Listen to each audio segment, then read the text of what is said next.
ಆತ್ಮೀಯ SSLC ವಿದ್ಯಾರ್ಥಿಗಳೇ, ತಮಗೆಲ್ಲರಿಗೂ ನನ್ನ ಈಸಿ ಮ್ಯಾಥ್ಸ್ ಚಾನಲ್ಗೆ ಸ್ವಾಗತ. ಸೊ ಈ ವಿಡಿಯೋದಲ್ಲಿ ನಾವು ತ್ರಿಭುಜಗಳು ಈ ಅಧ್ಯಾಯದ ಮೇಲೆ ಈ ವರ್ಷದ LBA ನೋಟ್ಸಲ್ಲಿ ಬಂದಿರುವಂತಹ 4 ಮಾದರಿ ಪ್ರಶ್ನೆ ಪತ್ರಿಕೆಯಲ್ಲಿ ಕೇಳಿರುವಂತಹ ಹಾಗೆ ಪೂರ್ವ ಸಿದ್ಧತಾ ಪರೀಕ್ಷೆಯಲ್ಲಿ ಬಂದಿರುವಂತಹ ಅದರ ಜೊತೆಗೆ ಹಿಂದಿನ ಎಲ್ಲ ವಾರ್ಷಿಕ ಪರೀಕ್ಷೆಯಲ್ಲಿ ಕೇಳಿರುವಂತಹ 2 ಮತ್ತು 3 ಮಾರ್ಕ್ಸಿನ ಎಲ್ಲ ಪ್ರಶ್ನೆಗಳನ್ನು ಹೇಗೆ ಅತ್ಯಂತ ಸುಲಭವಾಗಿ ಬಿಡಿಸಬಹುದು ಎಂಬುದನ್ನು ನೋಡೋಣ. ಸೊ ಮೊದಲಿಗೆ ನಾವು ಈ ವರ್ಷದ LBA ನೋಟ್ಸಲ್ಲಿರುವಂಥ 2 ಮಾರ್ಕ್ಸಿನ ಪ್ರಶ್ನೆಗಳನ್ನು ತೆಗೆದುಕೊಳ್ಳೋಣ. ಅದರಲ್ಲಿ ಮೊದಲನೇ ಪ್ರಶ್ನೆ ಈ ರೀತಿಯಾಗಿದೆ. ABCD ಸಮಾಂತರ ಚತುರ್ಭುಜದಲ್ಲಿ DU AEಯ ಮಧ್ಯಬಿಂದು ಆಗಿದೆ ಮತ್ತು BEಯು CDಯನ್ನು F ಬಿಂದುವಿನಲ್ಲಿ ಛೇದಿಸುತ್ತದೆ. ತ್ರಿಭುಜ ABE ಸಮರೂಪಿ ತ್ರಿಭುಜ CFB ಎಂದು ಸಾಧಿಸಿ ಎಂದುಕೊಂಡು ಪ್ರಶ್ನೆಯಲ್ಲಿ ಕೇಳಿದ್ದಾರೆ. ಆದರೆ ಈ ಪ್ರಶ್ನೆಗೆ ಸಂಬಂಧಿಸಿದ ಯಾವುದೇ ಚಿತ್ರವನ್ನು ನಮಗೆ ನೀಡಿಲ್ಲ. ಹಾಗಾಗಿ ಈ ಪ್ರಶ್ನೆಯನ್ನು ಬಿಡಿಸಲು ಬೇಕಾದ ಸೂಕ್ತ ಚಿತ್ರವನ್ನು ನೀಡಿರುವ ದತ್ತಾಂಶವನ್ನು ಆಧಾರದ ಮೇಲೆ ಬಿಡಿಸ್ಕೊಳ್ಬೇಕು. ಸೊ ಪ್ರಶ್ನೆಯಲ್ಲಿ ನಮಗೆ ABCD ಸಮಾಂತರ ಚತುರ್ಭುಜದಲ್ಲಿ ಅಂತ ಕೊಟ್ಟಿದ್ದಾರೆ. ಹಾಗಾಗಿ ನಾವಿಲ್ಲಿ ಒಂದು ಸಮಾಂತರ ಚತುರ್ಭುಜವನ್ನು ಬಿಡಿಸಿಕೊಂಡು ಅದಕ್ಕೆ ABCD ಅಂತ ಹೆಸರಿಸೋಣ. ಈ ಚಿತ್ರವನ್ನು ಮುಂದುವರಿಸುವುದಕ್ಕಿಂತ ಪೂರ್ವದಲ್ಲಿ ನಾವು ಸಮಾಂತರ ಚತುರ್ಭುಜದ ಬಗ್ಗೆ ಸಂಕ್ಷಿಪ್ತವಾಗಿ ತಿಳಿದುಕೊಳ್ಳೋಣ. ಸಮಾಂತರ ಚತುರ್ಭುಜದಲ್ಲಿ ಅಭಿಮುಖ ಬಾಹುಗಳು ಏನಾಗಿರ್ತವೆ? ಯಾವಾಗಲೂ ಸಮನಾಗಿರ್ತವೆ. ಫಾರ್ ಎಕ್ಸಾಂಪಲ್, ABಗೆ ಅಭಿಮುಖವಾಗಿರುವ ಬಾಹು CD, AB ಅಳತೆ 10 ಸೆಂಟಿಮೀಟರ್ ಆಗಿದ್ದರೆ CD ಅಳತೆಯೂ 10 ಸೆಂಟಿಮೀಟರ್ ಆಗಿರ್ತದೆ. ಅದೇ ರೀತಿ ADಗೆ ಅಭಿಮುಖವಾಗಿರುವ ಅಥವಾ ಆಪೋಸಿಟ್ ಆಗಿರುವ ಒಂದು ಬಾಹು ಯಾವುದು? BC. AD ಅಳತೆ 7 ಸೆಂಟಿಮೀಟರ್ ಇದ್ದರೆ BC ಅಳತೆಯೂ 7 ಸೆಂಟಿಮೀಟರ್ ಆಗಿರ್ತದೆ. ಹೀಗೆ ಅಭಿಮುಖ ಬಾಹುಗಳು ಸಮಾಂತರ ಚತುರ್ಭುಜದಲ್ಲಿ ಸಮನಾಗಿರ್ತದೆ. ಜೊತೆಗೆ ಅಭಿಮುಖ ಕೋನಗಳು ಸಹ ಏನಾಗಿರ್ತದೆ? ಸಮನಾಗಿರ್ತದೆ. ನೋಡಿ, ABCD ಸಮಾಂತರ ಚತುರ್ಭುಜದಲ್ಲಿ A ಕೋನಕ್ಕೆ ಅಭಿಮುಖವಾಗಿರುವ ಕೋನ C ಇವೆರಡು ಸಮನಾಗಿರ್ತದೆ. ಕೋನ A ನ ಬೆಲೆ 100 ಡಿಗ್ರಿ ಇದ್ದರೆ ಕೋನ C ನ ಬೆಲೆಯೂ ಎಷ್ಟಿರ್ತದೆ? 100 ಡಿಗ್ರಿ ಇರ್ತದೆ. ಅದೇ ರೀತಿ ಕೋನ Bಗೆ ಅಭಿಮುಖವಾಗಿರುವ ಕೋನ ಯಾವುದು? ಕೋನ D. ಇವೆರಡು ಸಹ ಸಮನಾಗಿರುತ್ತದೆ. ಕೋನ B ನ ಅಳತೆ 80 ಡಿಗ್ರಿ ಇದ್ದರೆ D ನ ಅಳತೆಯೂ 80 ಡಿಗ್ರಿ ಆಗಿರುತ್ತದೆ. ಸೊ ಇಷ್ಟು ಅಂಶವನ್ನು ಸಮಾಂತರ ಚತುರ್ಭುಜದ ಬಗ್ಗೆ ತಿಳಿದುಕೊಂಡ ನಂತರ ನಾವೀಗ ಚಿತ್ರವನ್ನು ಮುಂದುವರಿಸೋಣ. ಸೊ ಮುಂದುವರೆದು ಪ್ರಶ್ನೆಯಲ್ಲಿ ಈ D ಬಿಂದುವು AEಯ ಮಧ್ಯ ಬಿಂದು ಆಗಿದೆ ಅಂತ ಕೊಟ್ಟಿದ್ದಾರೆ. ಸೊ ಹಾಗಾಗಿ ಈ ADಯನ್ನು ನಾವು ಈದವರೆಗೆ ವರ್ಧಿಸಬೇಕು. ಯಾವ ರೀತಿ ವರ್ಧಿಸ್ಬೇಕಂದ್ರೆ ಈ AEಯ ಮಧ್ಯ ಬಿಂದು D ಆಗುವವರೆಗೆ ವರ್ಧಿಸಬೇಕು. ಅಂದರೆ AD ಸಮ DE ಆಗುವಂತೆ ADಯನ್ನು ಈದವರೆಗೆ ವರ್ಧಿಸಬೇಕು. ಹಾಗೆ ಪ್ರಶ್ನೆಯಲ್ಲಿ ಮುಂದುವರೆದು BEಯು CDಯನ್ನು F ಬಿಂದುವಿನಲ್ಲಿ ಛೇದಿಸ್ತದೆ ಅಂತ ಕೊಟ್ಟಿದ್ದಾರೆ. BE ಅಂದರೆ B ಮತ್ತು E ಅನ್ನು ಸೇರಿಸಿ ಒಂದು ರೇಖಾಖಂಡವನ್ನು ಎಳೆಯಬೇಕು ಈ ರೀತಿಯಾಗಿ. ಸೊ ಈ BEಯು CDಯನ್ನು ಛೇದಿಸುವ ಬಿಂದು, ಈ ಬಿಂದು ಇದೆಯಲ್ಲ, ಇದನ್ನು F ಅಂತ ನಾವು ಗುರುತಿಸಿಕೊಂಡು ಪ್ರಶ್ನೆಯಲ್ಲಿ ನೀಡಿರುವ ದತ್ತಾಂಶದ ಆಧಾರದ ಮೇಲೆ ಈ ಚಿತ್ರವನ್ನು ಪೂರ್ಣಗೊಳಿಸಿಕೊಳ್ಳಬೇಕು. ಹೀಗೆ ನಾವು ಚಿತ್ರವನ್ನು ಬಿಡಿಸಿಕೊಂಡ ನಂತರ ನಾವೀಗ ತ್ರಿಭುಜ ABE ಅಂದರೆ ಈ ದೊಡ್ಡ ತ್ರಿಭುಜ ಮತ್ತು ತ್ರಿಭುಜ CFB ಅಂದರೆ ಈ ಚಿಕ್ಕ ತ್ರಿಭುಜ, ಇವೆರಡೂ ತ್ರಿಭುಜಗಳು ಸಮರೂಪಿ ತ್ರಿಭುಜಗಳೆಂದು ಸಾಧಿಸಬೇಕು. ಸೊ ಹಾಗಾಗಿ ನಾವಿಲ್ಲಿ ಪ್ರಶ್ನೆಯಲ್ಲಿ ಯಾವ ತ್ರಿಭುಜಗಳನ್ನು ಸಮರೂಪಿ ಅಂತ ಸಾಧಿಸಬೇಕಲ್ಲ, ಆ ತ್ರಿಭುಜಗಳನ್ನು ಇಲ್ಲಿ ತೆಗೆದುಕೊಳ್ಬೇಕು. ಅದಕ್ಕೋಸ್ಕರ ನಾನಿಲ್ಲಿ ತ್ರಿಭುಜ ABE ಮತ್ತು ತ್ರಿಭುಜ CFBಗಳಲ್ಲಿ ಅಂತ ಬರೆದುಕೊಂಡಿದ್ದೇನೆ. ನಾವೀಗ ಈ 2 ತ್ರಿಭುಜಗಳಲ್ಲಿ ಯಾವ್ಯಾವ ಕೋನಗಳು ಅಥವಾ ಯಾವ್ಯಾವ ಬಾಹುಗಳು ಸಮನಾಗಿದೆ ಎಂಬುದನ್ನು ಬರೆದು ಅದರ ಆಧಾರದ ಮೇಲೆ ಇವೆರಡು ತ್ರಿಭುಜಗಳನ್ನು ಸಮರೂಪಿ ಎಂದು ಸಾಧಿಸಬೇಕು. ಸೊ ಇಲ್ಲಿ ಸ್ಪಷ್ಟವಾಗಿ ತ್ರಿಭುಜ ABEಯ A ಕೋನವು ತ್ರಿಭುಜ CFBಯ C ಕೋನಕ್ಕೆ ಸಮನಾಗಿದೆ. ಯಾಕೆಂದರೆ ಇಲ್ಲಿ A ಕೋನ ಮತ್ತು C ಕೋನಗಳು ಸಮಾಂತರ ಚತುರ್ಭುಜ ABCDಯ ಅಭಿಮುಖ ಕೋನಗಳಾಗಿವೆ. ಈಗಾಗಲೇ ನಿಮಗೆ ಹೇಳಿದ ಹಾಗೆ ಸಮಾಂತರ ಚತುರ್ಭುಜದಲ್ಲಿ ಅಭಿಮುಖ ಕೋನಗಳು ಸಮನಾಗ್ತವೆ. ಹಾಗಾಗಿ ಇಲ್ಲಿ ಕೋನ A ಸಮ ಕೋನ C. ಅದರ ಜೊತೆಗೆ ಇಲ್ಲಿ ಕೋನ A ಯಾವುದರೊಳಗಡೆ ಇದೆ? ತ್ರಿಭುಜ ABE ಅಲ್ಲಿದೆ. ಅದೇ ರೀತಿ ಕೋನ C ಯಾವುದರಲ್ಲಿದೆ? ತ್ರಿಭುಜ CFBದಲ್ಲಿರೋದ್ರಿಂದ ತ್ರಿಭುಜ ABEಯ A ಕೋನವು ತ್ರಿಭುಜ CFBಯ C ಕೋನಕ್ಕೆ ಸಮ ಅಂತ ಬರೆಯಬೇಕು. ಕಾರಣ ಸಮಾಂತರ ಚತುರ್ಭುಜದ ಅಭಿಮುಖ ಕೋನಗಳು ಸಮ ಅಂದು ಇಲ್ಲಿ ಅದರ ಕಾರಣವನ್ನು ಬರೆಯಬೇಕು. ಸೊ ಹಾಗೆ ಇಲ್ಲಿ AD ಮತ್ತು BC ಬಾಹುಗಳು ಸಮಾಂತರ ಚತುರ್ಭುಜದ ಅಭಿಮುಖ ಬಾಹುಗಳಾಗಿವೆ. ಈ ಅಭಿಮುಖ ಬಾಹುಗಳು ಯಾವಾಗಲೂ ಏನಾಗಿರ್ತವೆ ಅಂದರೆ ಸಮ ಮತ್ತು ಸಮಾಂತರವಾಗಿರುತ್ತದೆ. ಹಾಗಾಗಿ ಇಲ್ಲಿ BC ADಗೆ ಸಮಾಂತರವಾಗಿದೆ. ಸೊ ಈ BCಗೆ ಸಮಾಂತರವಾಗಿರುವ AD ಬಾಹುವನ್ನು ನಾವು ಮುಂದುವರಿಸ್ಕೊಂಡು ಹೋದ್ರು ಅಥವಾ ವರ್ಧಿಸಿದ್ರು ಸಹ ಏನಾಗಿರ್ತದೆ? ಆ ವರ್ಧಿಸಿದ ಒಂದು ರೇಖಾಖಂಡ BCಗೆ ಸಮಾಂತರವಾಗಿರ್ತದೆ. ಹಾಗಾಗಿ ಇಲ್ಲಿ ADಯನ್ನು ನಾವು AEದವರೆಗೂ ವರ್ಧಿಸಿದ್ರು ಸಹ ಈ AE ಏನಾಗಿರ್ತದೆ ಅಂದರೆ BCಗೆ ಸಮಾಂತರನೇ ಆಗಿರುತ್ತದೆ. ಸೊ ಈ ಸಮಾಂತರ ರೇಖೆಗಳ ನಡುವೆ ನಾವು ಒಂದು ಛೇದಕವನ್ನು ಎಳೆದಾಗ ನೋಡಿ, ಇಲ್ಲಿ ಛೇದಕ ಯಾವುದು? BC. ಇದನ್ನು ಎಳೆದಾಗ ಇಲ್ಲಿ ಅಂತರ್ಪರ್ಯಾಯ ಕೋನಗಳು ಅಥವಾ ಝಡ್ ಕೋನಗಳು ಉಂಟಾಗುತ್ತವೆ. ಈ ಝಡ್ ಕೋನಗಳು ಅಥವಾ ಅಂತರ್ಪರ್ಯಾಯ ಕೋನಗಳು ಯಾವಾಗಲೂ ಏನಾಗಿರ್ತವೆ ಅಂದರೆ ಸಮನಾಗಿರ್ತವೆ.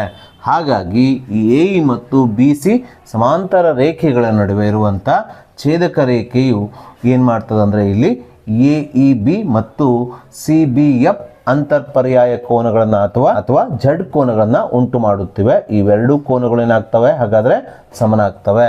ಆದ್ದರಿಂದ ನಾವಿಲ್ಲಿ ತ್ರಿಭುಜ ABEಯ AEB ಕೋನ ಈಸ್ ಈಕ್ವಲ್ ಟು ತ್ರಿಭುಜ CFBಯ CBF ಕೋನಗಳು ಸಮ ಅಂತ ಬರೆದುಕೊಳ್ಳೋಣ. ಕಾರಣ AE ಸಮಾಂತರ BC ಅಂದರೆ ಅಂತರ್ಪರ್ಯಾಯ ಕೋನಗಳು ಸಮ ಎಂದು ಬರೆಯೋಣ. ಸೊ ಹೀಗೆ ಎರಡು ತ್ರಿಭುಜಗಳಲ್ಲಿ ಒಂದು ತ್ರಿಭುಜದ ಎರಡು ಕೋನಗಳು ಇನ್ನೊಂದು ತ್ರಿಭುಜದ ಅನುರೂಪವಾದ ಎರಡು ಕೋನಗಳಿಗೆ ಸಮನಾಗಿದ್ದರೆ ಆ ಎರಡು ತ್ರಿಭುಜಗಳು ಕೋನ ಸಮರೂಪತೆಯ ನಿರ್ಧಾರಕ ಗುಣ ಅಥವಾ AA ಸಮರೂಪತೆ ನಿರ್ಧಾರಕ ಗುಣದ ಪ್ರಕಾರ ಸಮರೂಪಿ ತ್ರಿಭುಜಗಳಾಗುತ್ತವೆ. ಸೊ ಇಲ್ಲೂ ಸಹ ತ್ರಿಭುಜ ABE ಮತ್ತು ತ್ರಿಭುಜ CFBಗಳಲ್ಲಿ ಎರಡು ಅನುರೂಪ ಕೋನಗಳ ಜೋಡಿಗಳು ಸಮನಾಗಿರೋದ್ರಿಂದ ಈ ಎರಡು ತ್ರಿಭುಜಗಳು AA ಅಥವಾ ಕೋನ ಸಮರೂಪತೆಯ ನಿರ್ಧಾರಕ ಗುಣದ ಪ್ರಕಾರ ಸಮರೂಪಿ ತ್ರಿಭುಜಗಳಾಗುತ್ತವೆ. ಆದ್ದರಿಂದ ನಾನಿಲ್ಲಿ ಕೋನ ಅಥವಾ AA ಸಮರೂಪತೆ ನಿರ್ಧಾರಕ ಗುಣದ ಪ್ರಕಾರ ತ್ರಿಭುಜ ABE ಮತ್ತು ತ್ರಿಭುಜ CFBಗಳು ಸಮರೂಪಿ ಎಂದು ಬರೆದಿದ್ದೇನೆ. ಸೊ ಇದನ್ನೇ ನಾವು ಪ್ರಶ್ನೆಯಲ್ಲಿ ಸಾಧಿಸಬೇಕಿತ್ತು. ಸೊ ಹಾಗೆ ನಾವೀಗ LBA ನೋಟ್ಸಲ್ಲಿರುವ ಮತ್ತೊಂದು 2 ಮಾರ್ಕ್ಸಿನ ಇಂಪಾರ್ಟೆಂಟ್ ಪ್ರಶ್ನೆಯನ್ನು ತೆಗೆದುಕೊಳ್ಳೋಣ. ಪ್ರಶ್ನೆ ಈ ರೀತಿಯಾಗಿದೆ. ತ್ರಿಭುಜ ABCಯಲ್ಲಿ DE ಸಮಾಂತರ BC ಆಗಿದೆ. AD is equal to 2.4 centimetre, AB is equal to 3 centimetre, AC is equal to 5 centimetre ಆದರೆ AE ಅನ್ನು ಕಂಡುಹಿಡಿಯಿರಿ ಅಂದ್ಕೊಂಡು ನಮಗೆ ಪ್ರಶ್ನೆಯನ್ನು ನೀಡಿದ್ದಾರೆ. ಆದರೆ ಇದಕ್ಕೆ ಸಂಬಂಧಪಟ್ಟಂಥ ನಮಗೆ ಯಾವುದೇ ಚಿತ್ರವನ್ನು ನೀಡಿಲ್ಲ. ಹಾಗಾಗಿ ಈ ಪ್ರಶ್ನೆಯನ್ನು ಬಿಡಿಸಲು ಅನುಕೂಲಕರವಾಗುವ ಹಾಗೆ ನಾವು ಒಂದು ಚಿತ್ರವನ್ನು ಹಾಕಿಕೊಳ್ಳೋಣ. ಪ್ರಶ್ನೆಯಲ್ಲಿ ನೀಡಿದ ಹಾಗೆ ನಾವಿಲ್ಲಿ ಒಂದು ತ್ರಿಭುಜವನ್ನು ರಚನೆ ಮಾಡಿಕೊಳ್ಬೇಕು. ಇದನ್ನು ABC ಅಂತ ಹೆಸರಿಸಿಕೊಳ್ಳಬೇಕು. ಅದೇ ರೀತಿ ಈ BC ಬಾವಿಗೆ DE ಸಮಾಂತರವಾಗಿರೋದ್ರಿಂದ ನಾವಿಲ್ಲಿ DE ರೇಖೆಯನ್ನು ಅಥವಾ ರೇಖಾಖಂಡವನ್ನು BCಗೆ ಸಮಾಂತರವಾಗಿ ಎಳೆದು ಪ್ರಶ್ನೆಯಲ್ಲಿ ನೀಡಿರುವ ದತ್ತಾಂಶದ ಆಧಾರದ ಮೇಲೆ ಒಂದು ಚಿತ್ರವನ್ನು ರಚನೆ ಮಾಡಿಕೊಳ್ಬೇಕು. ಹಾಗೆ ಪ್ರಶ್ನೆಯಲ್ಲಿ ನಮಗೆ AD ಅಳತೆಯನ್ನು 2.4 ಸೆಂಟಿಮೀಟರ್ ಆಗಿ ನೀಡಿದ್ದಾರೆ. AB ಅಳತೆ ಅಂದರೆ A ಇಂದ B ದವರೆಗೆ ಅಳತೆಯನ್ನು ನಮಗೆ ಎಷ್ಟು ಕೊಟ್ಟಿದ್ದಾರೆ? 3 ಸೆಂಟಿಮೀಟರ್ ಆಗಿ ಕೊಟ್ಟಿದ್ದಾರೆ. ಅದೇ ರೀತಿ AC ಅಳತೆಯನ್ನು ನಮಗೆ 5 ಸೆಂಟಿಮೀಟರ್ ಆಗಿ ಕೊಟ್ಟಿದ್ದಾರೆ. ಅಂದರೆ A ಇಂದ C ದವರೆಗಿನ ಅಳತೆಯನ್ನು 5 ಸೆಂಟಿಮೀಟರ್ ಆಗಿ ನೀಡಿ AE ಅಳತೆ ಅಂದರೆ ಈ ಅಳತೆಯನ್ನು ಈ ತ್ರಿಭುಜದ ಚಿಕ್ಕ ತ್ರಿಭುಜದ ಅಳತೆ AE ಅಳತೆಯನ್ನು ಕಂಡುಹಿಡಲಿಕ್ಕೆ ನಮಗೆ ಹೇಳಿದ್ದಾರೆ. ಸೊ ವಿದ್ಯಾರ್ಥಿಗಳೇ, ಯಾವಾಗಲೂ ಒಂದು ಅಂಶವನ್ನು ನೀವು ನೆನಪಿಟ್ಕೊಳ್ರಿ. ಒಂದು ತ್ರಿಭುಜವನ್ನು ನೀಡಿ ಆ ತ್ರಿಭುಜದ ಒಳಗಡೆ ಯಾವುದಾದ್ರೂ ಒಂದು ರೇಖಾಖಂಡ ತ್ರಿಭುಜದ ಯಾವುದಾದ್ರೂ ಒಂದು ಭಾಗಕ್ಕೆ ಸಮಾಂತರವಾಗಿದೆ ಅಂತ ನೀಡಿದರೆ ಅಲ್ಲಿ ನೀವು ಬಹುತೇಕವಾಗಿ ತೇಲ್ಸಿನ ಪ್ರಮೇಯ ಅಥವಾ ತೇಲ್ಸಿನ ಉಪಪ್ರಮೇಯವನ್ನು ಬಳಸಿ ಲೆಕ್ಕವನ್ನು ಮಾಡಬೇಕಾಗ್ತದೆ. ಸೊ ಇಲ್ಲೂ ಸಹ ತ್ರಿಭುಜ ABCಯಲ್ಲಿ DEಯು BCಗೆ ಸಮಾಂತರವಾಗಿದೆ ಅಂತ ನೀಡಿ ಇಲ್ಲಿ ನಮಗೆ ADಯ ಬೆಲೆ, ABಯ ಬೆಲೆ, ACಯ ಬೆಲೆಗಳನ್ನು ನೀಡಿ AEಯ ಬೆಲೆಯನ್ನು ಕಂಡುಹಿಡಲಿಕ್ಕೆ ನೀಡಿರುವುದರಿಂದ ಇಲ್ಲೂ ಸಹ ನಾವು ತೇಲ್ಸಿನ ಪ್ರಮೇಯವನ್ನೇ ಬಳಸಿಕೊಂಡು ಪ್ರಶ್ನೆಯಲ್ಲಿ ನಮಗೆ ಕಂಡುಹಿಡಲಿಕ್ಕೆ ಹೇಳಿರುವ AE ಅಳತೆಯನ್ನು ಕಂಡುಹಿಡಿಯೋಣ. ಸೊ ಮೊದಲಿಗೆ ನಾವು ಪ್ರಶ್ನೆಯಲ್ಲಿ ನೀಡಿರುವ ದತ್ತಾಂಶವನ್ನು ಬರೆದುಕೊಳ್ಳೋಣ. ತ್ರಿಭುಜ ABCಯಲ್ಲಿ DE ಸಮಾಂತರ BC ಅಂತ ಕೊಟ್ಟಿದ್ದಾರೆ. ಸೊ ಈ ತ್ರಿಭುಜ ABCಯಲ್ಲಿ DEಯು BCಗೆ ಸಮಾಂತರವಾಗಿರೋದ್ರಿಂದ ತೇಲ್ಸಿನ ಪ್ರಮೇಯದ ಪ್ರಕಾರ ತ್ರಿಭುಜದ ಯಾವುದಾದ್ರೂ ಒಂದು ಬಾವಿಗೆ ಸಮಾಂತರವಾಗಿ ಎಳೆದ ರೇಖೆಯು ಉಳಿದೆರಡು ಬಾವುಗಳನ್ನು ಸಮಾನುಪಾತದಲ್ಲಿ ವಿಭಾಗಿಸುತ್ತದೆ ಎಂಬುದು ನಮಗೆ ತಿಳಿದಿರೋದ್ರಿಂದ ಆ ಪ್ರಮೇಯವನ್ನು ತ್ರಿಭುಜ ABCಗೆ ಅನ್ವಯಿಸಿದಾಗ ಇದು ಚಿಕ್ಕ ತ್ರಿಭುಜದ ಬಾವು AD ಭಾಗಿಸು ದೊಡ್ಡ ತ್ರಿಭುಜದ ಬಾವು AB ಈಸ್ ಈಕ್ವಲ್ ಟು ಚಿಕ್ಕ ತ್ರಿಭುಜದ ಬಾವು ನಾವು ಕಂಡುಹಿಡಬೇಕಾಗಿದ್ದು AE ಭಾಗಿಸು ದೊಡ್ಡ ತ್ರಿಭುಜದ ಬಾವು AC ಆಗುತ್ತದೆ. ಸೊ ಹೀಗೆ ನಾವು ತೇಲ್ಸಿನ ಪ್ರಮೇಯದ ಪ್ರಕಾರ ಒಂದು ಸಮೀಕರಣವನ್ನು ಮಾಡಿಕೊಂಡ ನಂತರ ನಾವೀಗ ಇದರಲ್ಲಿ ಬೆಲೆಗಳನ್ನು ಆದೇಶಿಸೋಣ. ನಮಗೆ AD ಬೆಲೆ, AB ಬೆಲೆ, AC ಬೆಲೆಗಳನ್ನು ಇಲ್ಲಿ ನೀಡಿದ್ದಾರೆ. AE ಬೆಲೆಯನ್ನು ಕಂಡುಹಿಡಲಿಕ್ಕೆ ಹೇಳಿದ್ದಾರೆ. ಸೊ ADಯ ಬೆಲೆಯನ್ನು 2.4 ಸೆಂಟಿಮೀಟರ್ ಆಗಿ ಕೊಟ್ಟಿದ್ದಾರೆ. ಭಾಗಿಸು ABಯ ಬೆಲೆಯನ್ನು 3 ಸೆಂಟಿಮೀಟರ್ ಆಗಿ ಕೊಟ್ಟಿದ್ದಾರೆ. ಈಸ್ ಈಕ್ವಲ್ ಟು A ಬೆಲೆಯನ್ನು ನಾವು ಕಂಡುಹಿಡಬೇಕಾಗಿದೆ. ಇದನ್ನು ಇದ್ದಾಗೆ ಇಟ್ಕೊಳ್ಳೋಣ. ACಯ ಬೆಲೆಯನ್ನು ನಮಗೆ 5 ಸೆಂಟಿಮೀಟರ್ ಆಗಿ ಕೊಟ್ಟಿರೋದ್ರಿಂದ ACಯ ಸ್ಥಾನದಲ್ಲಿ 5ಅನ್ನು ಆದೇಶಿಸೋಣ. ಮುಂದಿನ ಹಂತದಲ್ಲಿ ಈ ಸಮೀಕರಣದ ಬಲಭಾಗದ ಛೇದದಲ್ಲಿರುವ 5ಅನ್ನು ಓರೆ ಗುಣಾಕಾರ ಮಾಡಿ ಎಡಭಾಗಕ್ಕೆ ತಂದಾಗ ಇದು ಅಂಶದಲ್ಲಿರುವಂಥ 2.4ಕ್ಕೆ ಗುಣಿಸಲ್ಪಟ್ಟು ಎಡಭಾಗದ ಅಂಶವು 2.4 ಗುಣಿಸು 5 ಆಗುತ್ತದೆ. ಭಾಗಿಸು 3ಅನ್ನು ಇದ್ದಾಗೆ ಬರೆದುಕೊಳ್ಳೋಣ. ಸೊ 3 1 3, 3 8 24 ಆಗುತ್ತದೆ. ಇಲ್ಲಿ ಒಂದು ಸ್ಥಾನಾಂತರ ಬಿಂದು ಇರೋದ್ರಿಂದ ಈ 8ರ ಹಿಂದುಗಡೆ ಒಂದು ಸ್ಥಾನಾಂತರ ಬಿಂದುವನ್ನು ಹಾಕಿಕೊಂಡಾಗ ಇದೇನಾಗ್ತದೆ ಅಂದರೆ 0.8 ಆಗುತ್ತದೆ. ಸೊ 0.8 ಗುಣಿಸು 5 ಅಂದರೆ 4.0 ಅಥವಾ 4 ಆಗುವುದರಿಂದ ಇಲ್ಲಿ ಎ ಇ ಅಳತೆ ಅಂದರೆ ಪ್ರಶ್ನೆಯಲ್ಲಿ ನಮಗೆ ಕಂಡಲಿಕ್ಕೆ ಹೇಳಿರುವ ಎ ಇ ಅಳತೆಯು 4 ಸೆಂಟಿಮೀಟರ್ ಆಗುತ್ತದೆ. ಸೊ ನಾವೀಗ ಈ ವರ್ಷದ ಮಾಡೆಲ್ ಕ್ವಶನ್ ಪೇಪರ್ 2ರಲ್ಲಿ ಬಂದಿರುವ ಜೊತೆಗೆ ಈ ವರ್ಷದ LBA ನೋಟ್ಸಲ್ಲೂ ಇರುವಂಥ ಮತ್ತೊಂದು 2 ಮಾರ್ಕ್ಸಿನ ಇಂಪಾರ್ಟೆಂಟ್ ಪ್ರಶ್ನೆಯನ್ನು ತೆಗೆದುಕೊಳ್ಳೋಣ. ಪ್ರಶ್ನೆ ಈ ರೀತಿಯಾಗಿದೆ. 6 ಮೀಟರ್ ಎತ್ತರದ ನೇರವಾದ ಕಂಬವು ನೆಲದ ಮೇಲೆ 4 ಮೀಟರ್ ಉದ್ದದ ನೆರಳನ್ನು ಉಂಟು ಮಾಡುತ್ತದೆ. ಅದೇ ಸಮಯದಲ್ಲಿ ಒಂದು ಕಟ್ಟಡವು 28 ಮೀಟರ್ ಉದ್ದದ ನೆರಳನ್ನು ಉಂಟು ಮಾಡುತ್ತದೆ. ಹಾಗಾದರೆ ಆ ಕಟ್ಟಡದ ಎತ್ತರವನ್ನು ನಮಗೆ ಕಂಡುಹಿಡಲಿಕ್ಕೆ ಹೇಳಿದ್ದಾರೆ. ಸೊ ಪ್ರಶ್ನೆಯಲ್ಲಿ ನಮಗೆ 6 ಮೀಟರ್ ಎತ್ತರದ ಒಂದು ನೇರವಾದ ಕಂಬ ಇದೆ ಅಂತ ಹೇಳಿದ್ದಾರೆ. ಅದು ನೆಲದ ಮೇಲೆ ಎಷ್ಟು ಉದ್ದದ ನೆರಳನ್ನು ಉಂಟು ಮಾಡ್ತಂತ ಕೊಟ್ಟಿದ್ದಾರೆ? 4 ಮೀಟರ್ ಉದ್ದದ ನೆರಳನ್ನು ಉಂಟು ಮಾಡ್ತಂತ ಕೊಟ್ಟಿದ್ದಾರೆ. ಅದೇ ರೀತಿ ಅದೇ ಸಮಯದಲ್ಲಿ ಅಲ್ಲಿ ಒಂದು ಕಟ್ಟಡ ಇದೆ. ಆ ಕಟ್ಟಡವು ಉಂಟು ಮಾಡುವ ನೆರಳಿನ ಉದ್ದವನ್ನು ಎಷ್ಟು ಕೊಟ್ಟಿದ್ದಾರೆ? 28 ಮೀಟರ್ ಆಗಿ ಕೊಟ್ಟಿದ್ದಾರೆ. ಹಾಗಾದರೆ ಆ ಕಟ್ಟಡದ ಎತ್ತರ ಎಷ್ಟು ಅಂತ ನಮಗೆ ಕಂಡುಹಿಡಲಿಕ್ಕೆ ಹೇಳಿದ್ದಾರೆ. ಸೊ ಈ ಪ್ರಶ್ನೆಯನ್ನು ಬಿಡಿಸಬೇಕಾದ ನಾವು ಚಿತ್ರಗಳನ್ನು ಬಿಡಿಸಿಕೊಳ್ಳಲೇಬೇಕು. ಹಾಗಾಗಿ ನಾವು ಪ್ರಶ್ನೆಯಲ್ಲಿ ನೀಡಿರುವ ದತ್ತಾಂಶದ ಆಧಾರದ ಮೇಲೆ ಚಿತ್ರಗಳನ್ನು ಬಿಡಿಸಿಕೊಳ್ಳೋಣ. ಸೊ ಪ್ರಶ್ನೆ ಪ್ರಕಾರ ಬಿಡಿಸಿಕೊಂಡ ಈ ಚಿತ್ರದಲ್ಲಿ AB ಯು 6 ಮೀಟರ್ ಎತ್ತರದ ನೇರವಾದ ಕಂಬವಾಗಿರಲಿ, ಹಾಗೆ BC ಯು ಈ 6 ಮೀಟರ್ ಎತ್ತರದ ಕಂಬವು ನೆಲದ ಮೇಲೆ ಉಂಟು ಮಾಡುತ್ತಿರುವ ನೆರಳಿನ ಉದ್ದವಾಗಿರಲಿ. ಅದೇ ರೀತಿ DE ಯು ಕಟ್ಟಡದ ಎತ್ತರವಾಗಿರಲಿ. ಇದರ ಅಳತೆಯನ್ನು ನಾವು ಕಂಡುಹಿಡಿಯಬೇಕಾಗಿದೆ. ಹಾಗೆ ಈ DE ಕಟ್ಟಡವು ಉಂಟು ಮಾಡುತ್ತಿರುವ ನೆರಳಿನ ಉದ್ದ EF ಆಗಿರಲಿ. ಇದರ ಅಳತೆಯನ್ನು ನಮಗೆ 28 ಮೀಟರ್ ಆಗಿ ಕೊಟ್ಟಿದ್ದಾರೆ. ಸೊ ನಾವೀಗ ಲೆಕ್ಕಾಚಾರ ಮಾಡಲಿಕ್ಕೆ ಅನುಕೂಲವಾಗುವ ದೃಷ್ಟಿಯಿಂದ A ಮತ್ತು C ಬಿಂದುಗಳನ್ನು ಸೇರಿಸಿ ಈ ಚಿತ್ರದಲ್ಲಿ ಒಂದು ಲಂಬಕೋನ ತ್ರಿಭುಜ ABCಯನ್ನು ಮಾಡ್ಕೊಳ್ಳೋಣ. ಲಂಬಕೋನ ತ್ರಿಭುಜ ಯಾಕಂದರೆ ಈ ಕಂಬ ನೆಲಕ್ಕೆ ನೇರವಾಗಿರ್ತದೆ, ಹಾಗಾಗಿ ಇಲ್ಲಿ B ಕೋನದಲ್ಲಿ ಲಂಬಕೋನ ಉಂಟಾಗ್ತದೆ. ಅದೇ ರೀತಿ D ಮತ್ತು F ಬಿಂದುಗಳನ್ನು ಸೇರಿಸಿ ಇಲ್ಲಿ ಒಂದು ಲಂಬಕೋನ ತ್ರಿಭುಜ DEF ಅನ್ನು ಮಾಡ್ಕೊಳ್ಬೇಕು. ಇಲ್ಲಿ ಕಟ್ಟಡ DE ಆಗಿದೆ, ಈ F ಏನಾಗಿದೆ? ನೆರಳಿನ ಉದ್ದವಾಗಿದೆ. ಸೊ ಇವುಗಳ ನಡುವಿನ ಕೋನ 90 ಡಿಗ್ರಿ ಇರ್ತದೆ, ಯಾಕಂದರೆ ಕಟ್ಟಡ ನೆಲಕ್ಕೆ ಲಂಬವಾಗಿರ್ತದೆ. ಸೊ ಹೀಗೆ ನಾವು ತ್ರಿಭುಜ ABC ಮತ್ತು ತ್ರಿಭುಜ DEF ಎಂಬ 2 ಲಂಬಕೋನ ತ್ರಿಭುಜಗಳನ್ನು ಮಾಡಿಕೊಳ್ಬೇಕು. ಸೊ ಇಷ್ಟು ಮಾಡಿಕೊಂಡ ನಂತರ ನಾವೀಗ ಪ್ರಶ್ನೆಯ ಪ್ರಕಾರ ಮಾಡಿಕೊಂಡ ಅಥವಾ ಬಿಡಿಸಿಕೊಂಡ ಚಿತ್ರದಲ್ಲಿರುವ ದತ್ತಾಂಶಗಳನ್ನು ಇಲ್ಲಿ ಒಂದೊಂದಾಗಿ ಬರೆದುಕೊಳ್ತಾ ಹೋಗಬೇಕು. ಸೊ ಚಿತ್ರದಲ್ಲಿ ನೇರವಾದ ಕಂಬದ ಉದ್ದ AB 6 ಮೀಟರ್ ಆಗಿದೆ. ಹಾಗಾಗಿ ನಾವಿಲ್ಲಿ ನೇರವಾದ ಕಂಬದ ಉದ್ದ AB = 6 ಮೀಟರ್ ಅಂತ ಬರೆದುಕೊಳ್ಳೋಣ. BC ಈ ಕಂಬದ ನೆರಳಿನ ಉದ್ದವಾಗಿದೆ, ಇದನ್ನು 4 ಮೀಟರ್ ಆಗಿ ಕೊಟ್ಟಿದ್ದಾರೆ. ಹಾಗಾಗಿ ಕಂಬದ ನೆರಳಿನ ಉದ್ದ BC = 4 ಮೀಟರ್ ಆಗಿ ಬರೆದುಕೊಳ್ಳೋಣ. ಅದೇ ರೀತಿ ಕಟ್ಟಡದ ನೆರಳಿನ ಉದ್ದ EF ಆಗಿದೆ, ಇದನ್ನು ಎಷ್ಟು ಕೊಟ್ಟಿದ್ದಾರೆ? 28 ಮೀಟರ್ ಆಗಿ ಕೊಟ್ಟಿದ್ದಾರೆ. ಸೊ ಹಾಗೆ DE ಚಿತ್ರದಲ್ಲಿ ಕಟ್ಟಡದ ಎತ್ತರವಾಗಿದೆ, ಇದರ ಅಳತೆಯನ್ನು ನಾವು ಕಂಡುಹಿಡಿಯಬೇಕು. ಹಾಗಾಗಿ ಕಟ್ಟಡದ ಎತ್ತರ DE = ? ಎಂದು ಬರೆದುಕೊಳ್ಳೋಣ. ಸೊ ನಾವೀಗ ಲಂಬಕೋನ ತ್ರಿಭುಜಗಳಾದ ತ್ರಿಭುಜ ABC ಮತ್ತು ತ್ರಿಭುಜ DEFಗಳಲ್ಲಿ ಯಾವ್ಯಾವ ಕೋನಗಳು ಮತ್ತು ಯಾವ್ಯಾವ ಬಾಹುಗಳು ಸಮನಾಗಿದೆ ಎಂಬುದನ್ನು ನೋಡೋಣ. ಅದಕ್ಕೋಸ್ಕರ ನಾನಿಲ್ಲಿ ತ್ರಿಭುಜ ABC ಮತ್ತು ತ್ರಿಭುಜ DEFಗಳಲ್ಲಿ ಅಂತ ಬರೆದುಕೊಂಡಿದ್ದೇನೆ.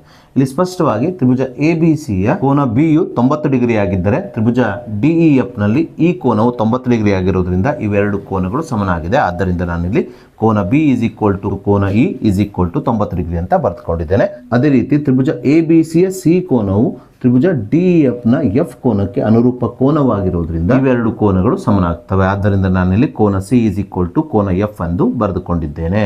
ಸೊ ಹೀಗೆ ತ್ರಿಭುಜ ABC ಮತ್ತು ತ್ರಿಭುಜ DEFಗಳಲ್ಲಿ ಎರಡು ಅನುರೂಪ ಕೋನಗಳ ಜೋಡಿಗಳು ಸಮನಾಗಿರೋದ್ರಿಂದ ಕೋನ ಅಥವಾ AA ಸಮರೂಪತೆಯ ನಿರ್ಧಾರಕ ಗುಣದ ಪ್ರಕಾರ ಇವೆರಡು ತ್ರಿಭುಜಗಳು ಅಂದರೆ ತ್ರಿಭುಜ ABC ಮತ್ತು ತ್ರಿಭುಜ DEFಗಳು ಸಮರೂಪಿ ತ್ರಿಭುಜಗಳಾಗುತ್ತವೆ. ಅದನ್ನೇ ನಾವಿಲ್ಲಿ ಬರೆದುಕೊಳ್ಳೋಣ.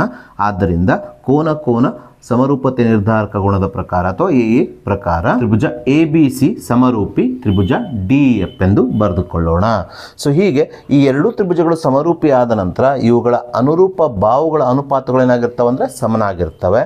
ಹಾಗಾಗಿ ತ್ರಿಭುಜ ABCಯ AB ಬಾಹುಗೆ ತ್ರಿಭುಜ DEFನ DE ಬಾಹು ಅನುರೂಪವಾಗಿರೋದ್ರಿಂದ ಇವುಗಳ ಅನುಪಾತ ಅಂದರೆ AB/DE = ತ್ರಿಭುಜ ABCಯ BC ಬಾಹುವಿಗೆ ತ್ರಿಭುಜ DEFನ EF ಬಾಹು ಅನುರೂಪವಾಗಿರೋದ್ರಿಂದ ಇವುಗಳ ಅನುಪಾತ ಅಂದರೆ BC/EF ಎಂದು ಬರೆದುಕೊಳ್ಳೋಣ. ಸೊ ನಾವೀಗ ಈ ಸಮೀಕರಣದಲ್ಲಿ AB, BC ಮತ್ತು EF ಬೆಲೆಗಳನ್ನು ಆದೇಶಿಸೋಣ. ABಯ ಬೆಲೆ 6 ಮೀಟರ್ ಆಗಿರೋದ್ರಿಂದ ABಯ ಸ್ಥಾನದಲ್ಲಿ 6 ಬರೆದುಕೊಳ್ಳೋಣ. ಭಾಗಿಸು DE ಅಂದರೆ ಕಟ್ಟಡದ ಎತ್ತರ, ಇದನ್ನು ನಾವು ಕಂಡುಹಿಡಿಯಬೇಕು. ಇದನ್ನು ಇದ್ದಾಗೆ ಬರೆದುಕೊಳ್ಳೋಣ. BCಯ ಅಳತೆ ಎಷ್ಟು ಕೊಟ್ಟಿದ್ದಾರೆ? 4 ಮೀಟರ್ ಕೊಟ್ಟಿರೋದ್ರಿಂದ ಅಂಶದಲ್ಲಿ BCಯ ಸ್ಥಾನದಲ್ಲಿ 4 ಅಂತ ಬರೆದುಕೊಳ್ಳೋಣ. ಭಾಗಿಸು EF ಎಷ್ಟು ಕೊಟ್ಟಿದ್ದಾರೆ? 28 ಮೀಟರ್ ಆಗಿ ಕೊಟ್ಟಿರೋದ್ರಿಂದ EF ಸ್ಥಾನದಲ್ಲಿ 28 ಬರೆದುಕೊಳ್ಳೋಣ. ಸೊ ಮುಂದಿನ ಹಂತದಲ್ಲಿ DE ಅನ್ನು ಓರೆ ಗುಣಾಕಾರ ಮಾಡಿ ಬಲಭಾಗಕ್ಕೆ ತೆಗೆದುಕೊಂಡು ಹೋದಾಗ ಬಲಭಾಗವು ಇಲ್ಲಿ ಡಿ ಆಗುತ್ತದೆ. ಅದೇ ರೀತಿ ಬಲಭಾಗದಲ್ಲಿರುವ 4/28 ಎಡಭಾಗಕ್ಕೆ ತಂದಾಗ ಇದು ವೃತ್ಕ್ರಮವಾಗಿ ಅಂದರೆ 4/28 ಇದೆಯಲ್ಲ, ಇದೇನಾಗ್ತದೆ ಎಡಭಾಗಕ್ಕೆ ಬಂದಾಗ 28/4 ಆಗಿ 6ಕ್ಕೆ ಗುಣಿಸಲ್ಪಡುತ್ತದೆ. ಅಂದರೆ ಛೇದದಲ್ಲಿರುವ 28 ಅಂಶಕ್ಕೆ ಹೋಗುತ್ತದೆ, ಅಂಶದಲ್ಲಿರುವ 4 ಛೇದಕ್ಕೆ ಬರುತ್ತದೆ. ಸೊ ಹೀಗಾಗಿ ಇದರ ಮುಂದಿನ ಹಂತವು 6 × 28 ಭಾಗಿಸು ಎಷ್ಟಾಗ್ತದೆ ಅಂದರೆ 4 ಆಗುತ್ತದೆ. ನಾವೀಗ ಇದನ್ನು ಸಂಕ್ಷೇಪಿಸೋಣ. 4 ಅಂದರೆ 4, 4 7 28 ಆಗುತ್ತದೆ. 6 × 7 ಉಳಿಯುತ್ತದೆ. 6 7 ಎಷ್ಟಾಗ್ತದೆ ಅಂದರೆ 42 ಆಗುವುದರಿಂದ ಸೊ ಪ್ರಶ್ನೆಯಲ್ಲಿ ಕೇಳಿರುವ 28 ಮೀಟರ್ ಉದ್ದದ ನೆರಳನ್ನು ಉಂಟು ಮಾಡುವಂಥ ಕಟ್ಟಡದ ಎತ್ತರವು ಇಲ್ಲಿ 42 ಮೀಟರ್ ಆಗುತ್ತದೆ. ಸೊ ಹಾಗೆ ನಾವೀಗ LBA ನೋಟ್ಸಲ್ಲಿರುವ ಮತ್ತೊಂದು 2 ಮಾರ್ಕ್ಸಿನ ಇಂಪಾರ್ಟೆಂಟ್ ಪ್ರಶ್ನೆಯನ್ನು ತೆಗೆದುಕೊಳ್ಳೋಣ. ಪ್ರಶ್ನೆ ಈ ರೀತಿಯಾಗಿದೆ. AB ಮತ್ತು CD 2 ರೇಖಾಖಂಡಗಳು O ಬಿಂದುವಿನಲ್ಲಿ ಛೇದಿಸುತ್ತವೆ. AC ಸಮಾಂತರ BD ಆಗುವಂತೆ AC ಮತ್ತು BDಗಳನ್ನು ಸೇರಿಸಿ ಮತ್ತು ತ್ರಿಭುಜ AOC ಸಮರೂಪಿ ತ್ರಿಭುಜ BOD ಎಂದು ಸಾಧಿಸಿ ಅಂತಕೊಂಡು ಪ್ರಶ್ನೆಯಲ್ಲಿ ಹೇಳಿದ್ದಾರೆ.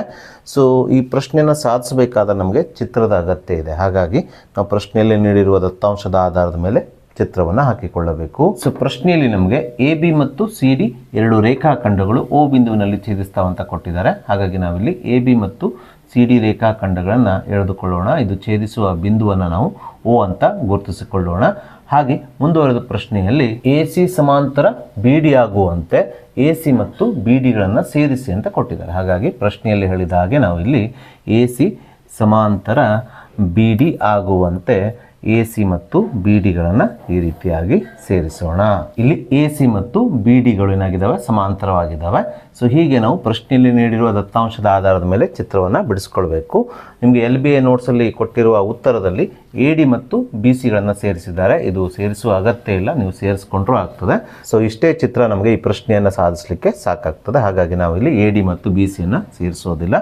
ಸೊ ಇಷ್ಟು ದತ್ತಾಂಶವನ್ನು ನೀಡಿದ ನಂತರ ನಮಗೆ ಪ್ರಶ್ನೆಯಲ್ಲಿ ತ್ರಿಭುಜ AOC ಮತ್ತು ತ್ರಿಭುಜ BOD ಇವೆರಡು ತ್ರಿಭುಜಗಳು ಸಮರೂಪಿ ಎಂದು ಸಾಧಿಸಲಿಕ್ಕೆ ಹೇಳಿದ್ದಾರೆ. ಸೊ ಇವೆರಡು ತ್ರಿಭುಜಗಳನ್ನು ನಾವು ಸಮರೂಪಿ ಅಂತ ಸಾಧಿಸಬೇಕಾದ್ರೆ ಈ ತ್ರಿಭುಜಗಳಲ್ಲಿರುವ ಬಾಹುಗಳು ಅಥವಾ ಕೋನಗಳಲ್ಲಿ ಯಾವುದಾದ್ರೂ 3 ಅಂಶಗಳನ್ನು ಸಮನಾಗಿದೆ ಎಂಬುದನ್ನು ತೋರಿಸಬೇಕು. ಸೊ ಇಲ್ಲಿ ತ್ರಿಭುಜ AOC ಮತ್ತು ತ್ರಿಭುಜ BODಗಳಲ್ಲಿ ಕೋನ AOC ಮತ್ತು ಕೋನ BODಗಳು ಶೃಂಗಾಭಿಮುಖ ಕೋನಗಳಾಗಿವೆ.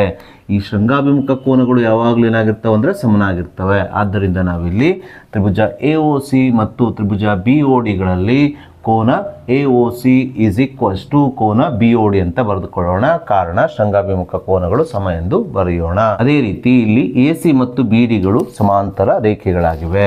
ವಿದ್ಯಾರ್ಥಿಗಳು ನಿಮಗೆಲ್ಲ ತಿಳಿದ ಹಾಗೆ 2 ಸಮಾಂತರ ರೇಖೆಗಳನ್ನು ಛೇದಕ್ಕೂ ಛೇದಿಸಿದಾಗ ಉಂಟಾಗುವ ಪರ್ಯಾಯ ಕೋನಗಳು ಅಥವಾ ಜಡ್ ಕೋನಗಳು ಯಾವಾಗಲೂ ಏನಾಗಿರ್ತವೆ ಅಂದರೆ ಸಮನಾಗಿರ್ತವೆ. ಇಲ್ಲಿ AC ಮತ್ತು BD ಈ ಸಮಾಂತರ ರೇಖೆಗಳನ್ನು ಛೇದಿಸುವ ರೇಖೆಗಳು AB ಮತ್ತು CDಗಳಾಗಿವೆ. ಇವುಗಳು ಛೇದಿಸಿದಾಗ ಉಂಟಾಗುವ ಪರ್ಯಾಯ ಕೋನಗಳು ಇಲ್ಲಿ ಸಮನಾಗ್ತವೆ. ಅವುಗಳು ಯಾವುದಾವುದಂದರೆ ತ್ರಿಭುಜ AOCಯಲ್ಲಿ A ಕೋನವು ತ್ರಿಭುಜ BODಯಲ್ಲಿ B ಕೋನಕ್ಕೆ ಪರ್ಯಾಯ ಕೋನ ಅಥವಾ ಜಡ್ ಕೋನವಾಗಿದೆ. ಇಲ್ಲಿ ಕಾಣಬಹುದು ನೋಡಿ, ಜಡ್ ರೂಪದಲ್ಲಿದೆ. ಇವೆರಡು ಜಡ್ ಕೋನ ಅಥವಾ ಪರ್ಯಾಯ ಕೋನಗಳಾಗಿರುವುದರಿಂದ ತ್ರಿಭುಜ AOCಯ OAC ಕೋನ = ತ್ರಿಭುಜ BODಯ OBD ಕೋನಕ್ಕೆ ಸಮನಾಗ್ತದೆ. ಕಾರಣ ಇವೆರಡು ಪರ್ಯಾಯ ಅಥವಾ ಜಡ್ ಕೋನಗಳು. ಅದೇ ರೀತಿ ಇದರಲ್ಲೇ ನಾವು ಮತ್ತೊಂದು ಜಡ್ ಕೋನವನ್ನು ಕಾಣಬಹುದು. ಆ ಕೋನಗಳು ಯಾವುದಾದ್ರು ಅಂದರೆ ಕೋನ C ಮತ್ತು ಕೋನ D. ಸೊ ಈ ಕೋನ C ಯಾವುದ್ರಲ್ಲಿ ಬರ್ತದೆ, ತ್ರಿಭುಜ AOCಯಲ್ಲಿ ಬಂದರೆ ಕೋನ D ಯಾವುದ್ರಲ್ಲಿ ಬರ್ತಾ ಇದೆ, ತ್ರಿಭುಜ BODಯಲ್ಲಿ ಬರ್ತಾ ಇದೆ. ಹಾಗಾಗಿ ತ್ರಿಭುಜ AOCಯ OCA ಕೋನವು ತ್ರಿಭುಜ BODಯ ODB ಕೋನಕ್ಕೆ ಸಮ ಅಂತ ಬರೆದುಕೊಳ್ಳೋಣ. ಕಾರಣ ಪರ್ಯಾಯ ಕೋನಗಳು ಸಮ ಅಥವಾ ಜಡ್ ಕೋನಗಳು ಸಮ ಎಂದು ಬರೆಯೋಣ. ಸೊ ಹೀಗೆ ಈ ಎರಡೂ ತ್ರಿಭುಜಗಳ 3 ಕೋನಗಳು ಪರಸ್ಪರ ಸಮನಾಗಿರೋದ್ರಿಂದ ಕೋನ ಕೋನ ಕೋನ ಸಮರೂಪ ನಿರ್ಧಾರಕ ಗುಣದಂತೆ ಇವೆರಡು ತ್ರಿಭುಜಗಳು ಏನಾಗ್ತವೆ ಅಂದರೆ ಸಮರೂಪಿ ತ್ರಿಭುಜಗಳಾಗ್ತವೆ. ಅದನ್ನೇ ನಾವಿಲ್ಲಿ ಬರೆದುಕೊಳ್ಳೋಣ. ಈ ಎರಡೂ ತ್ರಿಭುಜಗಳ 3 ಅನುರೂಪ ಕೋನಗಳು ಸಮನಾಗಿರೋದ್ರಿಂದ ಕೋನ ಕೋನ ಕೋನ ಸಮರೂಪ ನಿರ್ಧಾರಕ ಗುಣದಂತೆ ತ್ರಿಭುಜ AOC ಸಮರೂಪಿ ತ್ರಿಭುಜ BOD ಅಂತ ಬರೆಯೋಣ. ಹೀಗೆ ನಾವು ಈ ಪ್ರಶ್ನೆಯನ್ನ ಸಾಧಿಸಬೇಕು. ಸೊ ಹಾಗೆ ನಾವೀಗ LBA ನೋಟ್ಸ್ ಅಲ್ಲಿರುವ ಮತ್ತೊಂದು 2 ಮಾರ್ಕ್ಸಿನ ಇಂಪಾರ್ಟೆಂಟ್ ಪ್ರಶ್ನೆಯನ್ನ ತೆಗೆದುಕೊಳ್ಳೋಣ. ಪ್ರಶ್ನೆ ಈ ರೀತಿಯಾಗಿದೆ. ABCDಯು ಒಂದು ತ್ರಾಪಿಜ್ಯ. ಇದರಲ್ಲಿ AB ಸಮಾಂತರ DC ಮತ್ತು ಕರ್ಣಗಳು ಪರಸ್ಪರ O ಬಿಂದುವಿನಲ್ಲಿ ಛೇದಿಸುತ್ತವೆ. ಹಾಗಾದರೆ AO ಭಾಗಿಸು BO is equal to CO ಭಾಗಿಸು DO ಎಂದು ಸಾಧಿಸಿ ಅಂತ ಹೇಳಿದ್ದಾರೆ. ಸೊ ಈ ಪ್ರಶ್ನೆಯು ಸಹ ಹಿಂದಿನ ಪ್ರಶ್ನೆಯ ರೀತಿಯಲ್ಲೇ ಇದೆ. ಹಿಂದಿನ ಪ್ರಶ್ನೆಯನ್ನು ಸಾಧಿಸಿದ ರೀತಿಯಲ್ಲಿ ಈ ಪ್ರಶ್ನೆಯನ್ನು ನಾವು ಸುಲಭವಾಗಿ ಸಾಧಿಸಬಹುದು. ಸೊ ಮೊದಲಿಗೆ ನಾವು ಪ್ರಶ್ನೆಯಲ್ಲಿ ನೀಡಿರುವ ದತ್ತಾಂಶದ ಬಗ್ಗೆ ಸಂಪೂರ್ಣವಾಗಿ ತಿಳಿದುಕೊಳ್ಳೋಣ. ಇಲ್ಲಿ ನಮಗೊಂದು ತ್ರಾಪಿಜ್ಯ ABCD ಅನ್ನು ಕೊಟ್ಟಿದ್ದಾರೆ. ಈ ABCD ತ್ರಾಪಿಜ್ಯದಲ್ಲಿ AB ಏನಾಗಿದೆ ಅಂದರೆ CD ಗೆ ಸಮಾಂತರವಾಗಿದೆ ಅಂತ ಕೊಟ್ಟಿದ್ದಾರೆ. ಸೊ ನಾವು ಈಗೇನು ಮಾಡೋಣ ಅಂದರೆ ಈ ತ್ರಾಪಿಜ್ಯದಲ್ಲಿ ಈ 2 ಕರ್ಣಗಳು ಇರೋದ್ರಿಂದ ಈ ಕರ್ಣಗಳು ಈ ತ್ರಾಪಿಜ್ಯದಲ್ಲಿ ಅಷ್ಟು 8 ತ್ರಿಭುಜವನ್ನು ಉಂಟು ಮಾಡ್ತದೆ. ಆದರೆ ನಾವು ಇದನ್ನು ಸಾಧಿಸಬೇಕಾದ್ರೆ ಪ್ರಶ್ನೆಯಲ್ಲಿ ಕೊಟ್ಟಿರುವ ಈ ಅಂಶವನ್ನು ಸಾಧಿಸಬೇಕಾದ್ರೆ ಇಲ್ಲಿ ನಾವು ತೆಗೆದುಕೊಳ್ಳಬೇಕಾದ ತ್ರಿಭುಜಗಳೆಂದರೆ ತ್ರಿಭುಜ AOB ಮತ್ತು ತ್ರಿಭುಜ DOC. ಇವೆರಡು ತ್ರಿಭುಜಗಳನ್ನು ತೆಗೆದುಕೊಂಡು ಇವೆರಡು ತ್ರಿಭುಜಗಳನ್ನು ನಾವು ಸಮರೂಪಿ ಅಂತ ಸಾಧಿಸಿ ತದನಂತರ ಇವುಗಳ ಅನುರೂಪ ಬಾಹುಗಳ ಅನುಪಾತವನ್ನು ಸಮ ಎಂದು ಬರೆದು ಇದನ್ನು ಸಾಧಿಸಬೇಕು.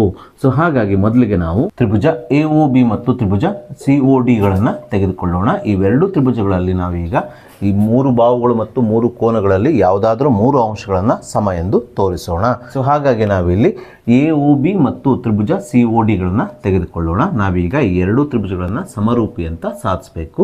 ಹಾಗಾಗಿ ಇಲ್ಲಿರುವ ಯಾವುದಾದ್ರೂ 3 ಅಂಶಗಳನ್ನು ಸಮ ಅಂತ ತೋರಿಸಬೇಕು. ಸೊ ವಿದ್ಯಾರ್ಥಿಗಳೇ, ನಿಮಗೆಲ್ಲ ತಿಳಿದ ಹಾಗೆ ಯಾವುದೇ 2 ರೇಖೆಗಳು ಛೇದಿಸಿದಾಗ ಉಂಟಾಗುವಂಥ ಶೃಂಗಾಭಿಮುಖ ಕೋನಗಳು ಏನಾಗಿರ್ತವೆ, ಯಾವಾಗಲೂ ಸಮನಾಗಿರ್ತವೆ. ಅಂದರೆ ನೋಡಿ, ಇವೆರಡು ಶೃಂಗಾಭಿಮುಖ ಕೋನಗಳಾಗಿವೆ. ಈ ಕೋನದ ಅಳತೆ 80 ಡಿಗ್ರಿ ಇದ್ದರೆ ಈ ಕೋನದ ಅಳತೆ ಏನಾಗಿರ್ತದೆ, 80 ಡಿಗ್ರಿ ಆಗಿರ್ತದೆ. ಹಾಗೆ ಈ ಕೋನಕ್ಕೆ ಈ ಕೋನ ಏನಾಗಿದೆ, ಶೃಂಗಾಭಿಮುಖ ಕೋನವಾಗಿದೆ. ಸಪೋಸ್ ಇದು 100 ಡಿಗ್ರಿ ಇದ್ದರೆ ಇದು ಸಹ 100 ಡಿಗ್ರಿ ಆಗಿರುತ್ತದೆ.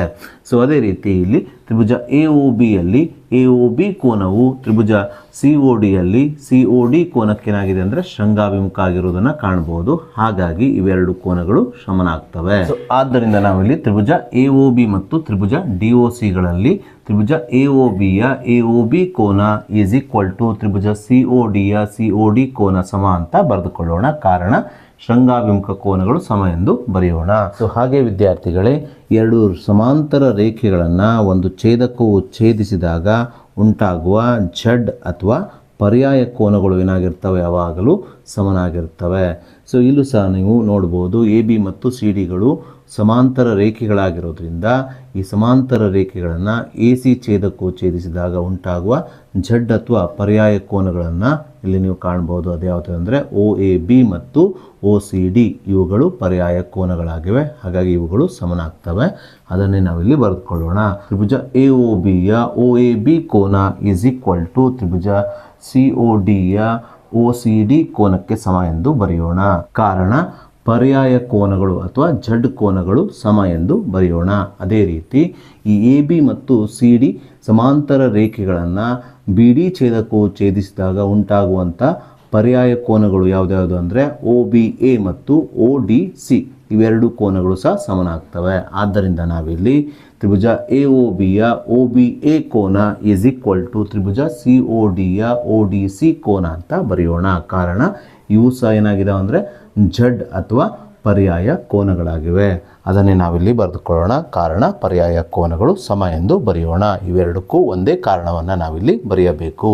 ಸೊ ಹೀಗೆ ತ್ರಿಭುಜ AOB ಮತ್ತು ತ್ರಿಭುಜ CODಗಳಲ್ಲಿ 3 ಕೋನಗಳು ಪರಸ್ಪರ ಸಮನಾಗಿರುವುದರಿಂದ ಕೋನ ಕೋನ ಕೋನ ಸಮರೂಪತೆಯ ನಿರ್ಧಾರಕ ಗುಣದ ಪ್ರಕಾರ ಈ 2 ತ್ರಿಭುಜಗಳು ಅಂದರೆ ತ್ರಿಭುಜ AOB ಸಮರೂಪಿ ತ್ರಿಭುಜ DOC ಎಂದು ಬರೆಯೋಣ. ಸೊ ವಿದ್ಯಾರ್ಥಿಗಳೇ, ನಿಮಗೆಲ್ಲ ತಿಳಿದ ಹಾಗೆ 2 ತ್ರಿಭುಜಗಳು ಸಮರೂಪಿ ಆದ ನಂತರ ಅವುಗಳ ಅನುರೂಪ ಬಾಹುಗಳ ಅನುಪಾತಗಳು ಏನಾಗಿರ್ತವೆ ಅಂದರೆ ಸಮಾನುಪಾತದಲ್ಲಿರ್ತವೆ. ಹಾಗಾಗಿ ತ್ರಿಭುಜ AOBಯ AO ಬಾಹುವು ತ್ರಿಭುಜ CODಯ CO ಬಾಹುವಿಗೆ ಅನುರೂಪವಾಗಿರುವುದರಿಂದ ಇವೆರಡು ಬಾಹುಗಳ ಅನುಪಾತ ಅಂದರೆ AO ಭಾಗಿಸು CO ಈಸ್ ಈಕ್ವಲ್ಸ್ ಟು ತ್ರಿಭುಜ AOBಯ BO ಬಾಹುವು ತ್ರಿಭುಜ CODಯ DO ಬಾಹುವಿಗೆ ಅನುರೂಪವಾಗಿರುವುದರಿಂದ ಇವೆರಡು ಬಾಹುಗಳ ಅನುಪಾತ ಅಂದರೆ BO ಭಾಗಿಸು DO ಆಗುತ್ತದೆ. ಆದರೆ ಪ್ರಶ್ನೆಯಲ್ಲಿ ನಮಗೆ ಸಾಧಿಸಲಿಕ್ಕೆ ಹೇಳಿದ್ದು AO ಭಾಗಿಸು BO is equal to CO ಭಾಗಿಸು DO ಅಂತ. ಆದರೆ ಇಲ್ಲಿ ನಾವು ಪಡೆದುಕೊಂಡಿದ್ದು ಅನುಪಾತ AO ಭಾಗಿಸು CO is equal to BO ಭಾಗಿಸು DO ಅಂತ.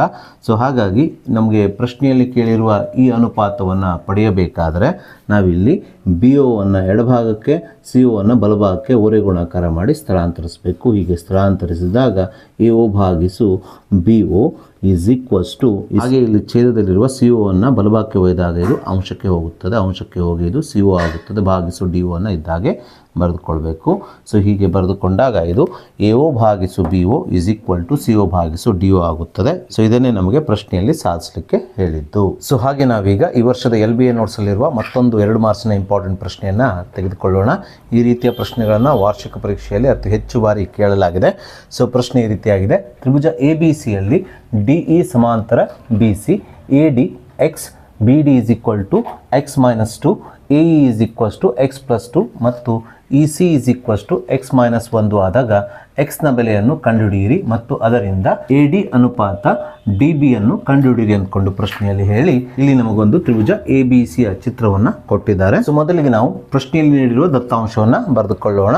ತ್ರಿಭುಜ ABCಯಲ್ಲಿ DEಯು BCಗೆ ಸಮಾಂತರವಾಗಿದೆ ಅಂತ ಕೊಟ್ಟಿದ್ದಾರೆ, ಅದನ್ನೇ ನಾವಿಲ್ಲಿ ಬರೆದುಕೊಳ್ಳೋಣ.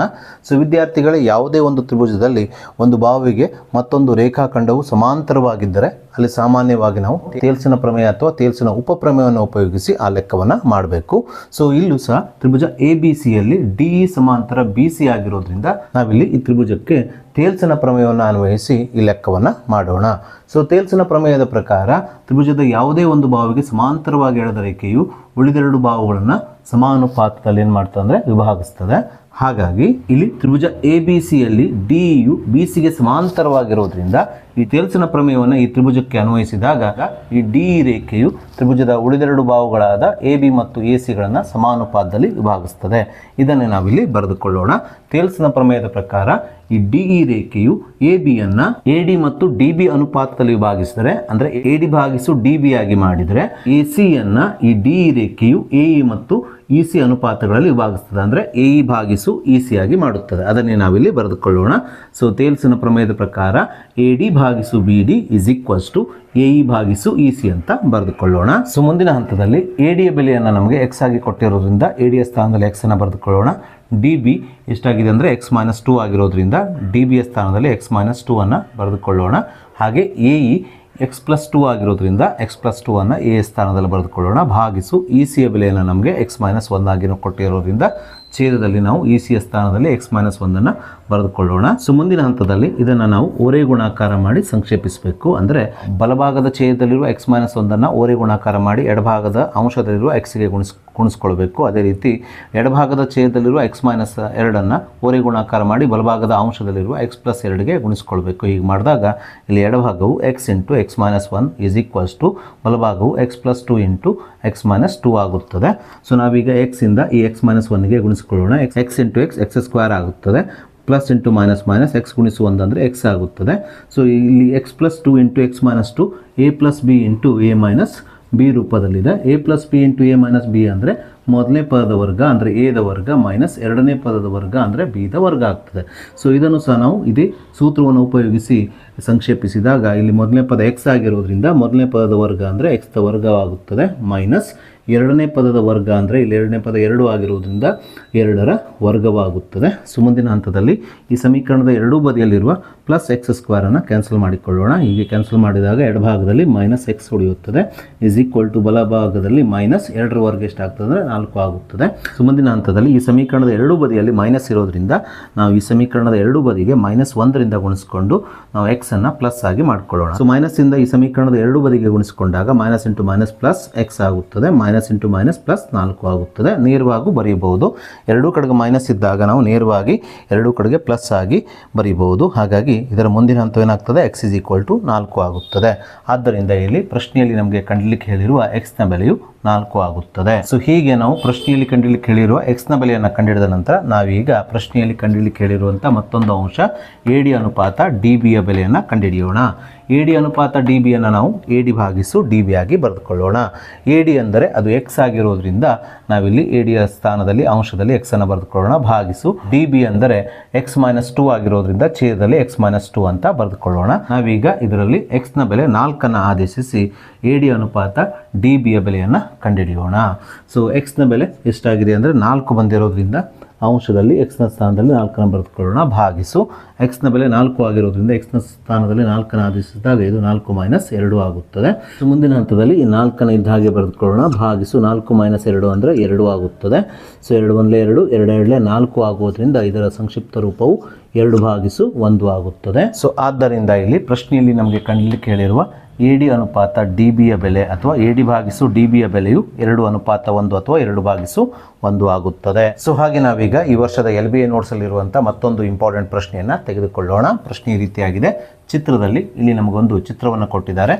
ABC ಸಮದ್ವಿಬಾಹು ತ್ರಿಭುಜ AB ಸಮ AC, EU CBಯನ್ನು ವರ್ಧಿಸಿದ ರೇಖೆಯ ಮೇಲಿನ ಒಂದು ಬಿಂದು ಆಗಿದೆ ಅಂತ ಕೊಟ್ಟಿದ್ದಾರೆ. AD ಲಂಬ BC, EF ಲಂಬ AC ಆದರೆ ತ್ರಿಭುಜ ABD ಸಮರೂಪಿ ತ್ರಿಭುಜ ECF ಎಂದು ಸಾಧಿಸಿ ಅಂದ್ಕೊಂಡು ಪ್ರಶ್ನೆಯಲ್ಲಿ ಹೇಳಿದ್ದಾರೆ. ಸೊ ಮೊದಲಿಗೆ ನಾವು ಪ್ರಶ್ನೆಯಲ್ಲಿ ನೀಡಿರುವ ದತ್ತಾಂಶವನ್ನು ಬರೆದುಕೊಳ್ಳೋಣ. ಪ್ರಶ್ನೆಯಲ್ಲಿ ನಮಗೆ ತ್ರಿಭುಜ ABCಯು ಒಂದು ಸಮದ್ವಿಬಾಹು ತ್ರಿಭುಜವಾಗಿದೆ ಅಂತ ನೀಡಿ ಈ ತ್ರಿಭುಜದಲ್ಲಿ AB ಮತ್ತು AC ಬಾಹುಗಳು ಸಮನಾಗಿದೆ ಅಂತ ನೀಡಿದ್ದಾರೆ. ಸೊ ವಿದ್ಯಾರ್ಥಿಗಳೇ, ನಿಮಗೆಲ್ಲ ತಿಳಿದ ಹಾಗೆ ಯಾವುದೇ ಒಂದು ಸಮದ್ವಿಬಾಹು ತ್ರಿಭುಜದಲ್ಲಿ ಸಮಬಾಹುಗಳಿಗೆ ಅಭಿಮುಖ ಅಥವಾ ಎದುರಿರುವ ಕೋನಗಳು ಯಾವಾಗಲೂ ಏನಾಗಿರ್ತವೆ ಅಂದರೆ ಸಮನಾಗಿರ್ತವೆ. ಇಲ್ಲಿ ತ್ರಿಭುಜ ABCಯಲ್ಲಿ AB ಮತ್ತು AC ಬಾಹುಗಳು ಸಮನಾಗಿರೋದ್ರಿಂದ ಈ ಬಾಹುಗಳಿಗೆ ಅಭಿಮುಖ ಅಥವಾ ಎದುರಿರುವ ಕೋನಗಳು ಸಹ ಏನಾಗಿರ್ತವೆ ಅಂದರೆ ಸಮನಾಗಿರ್ತವೆ.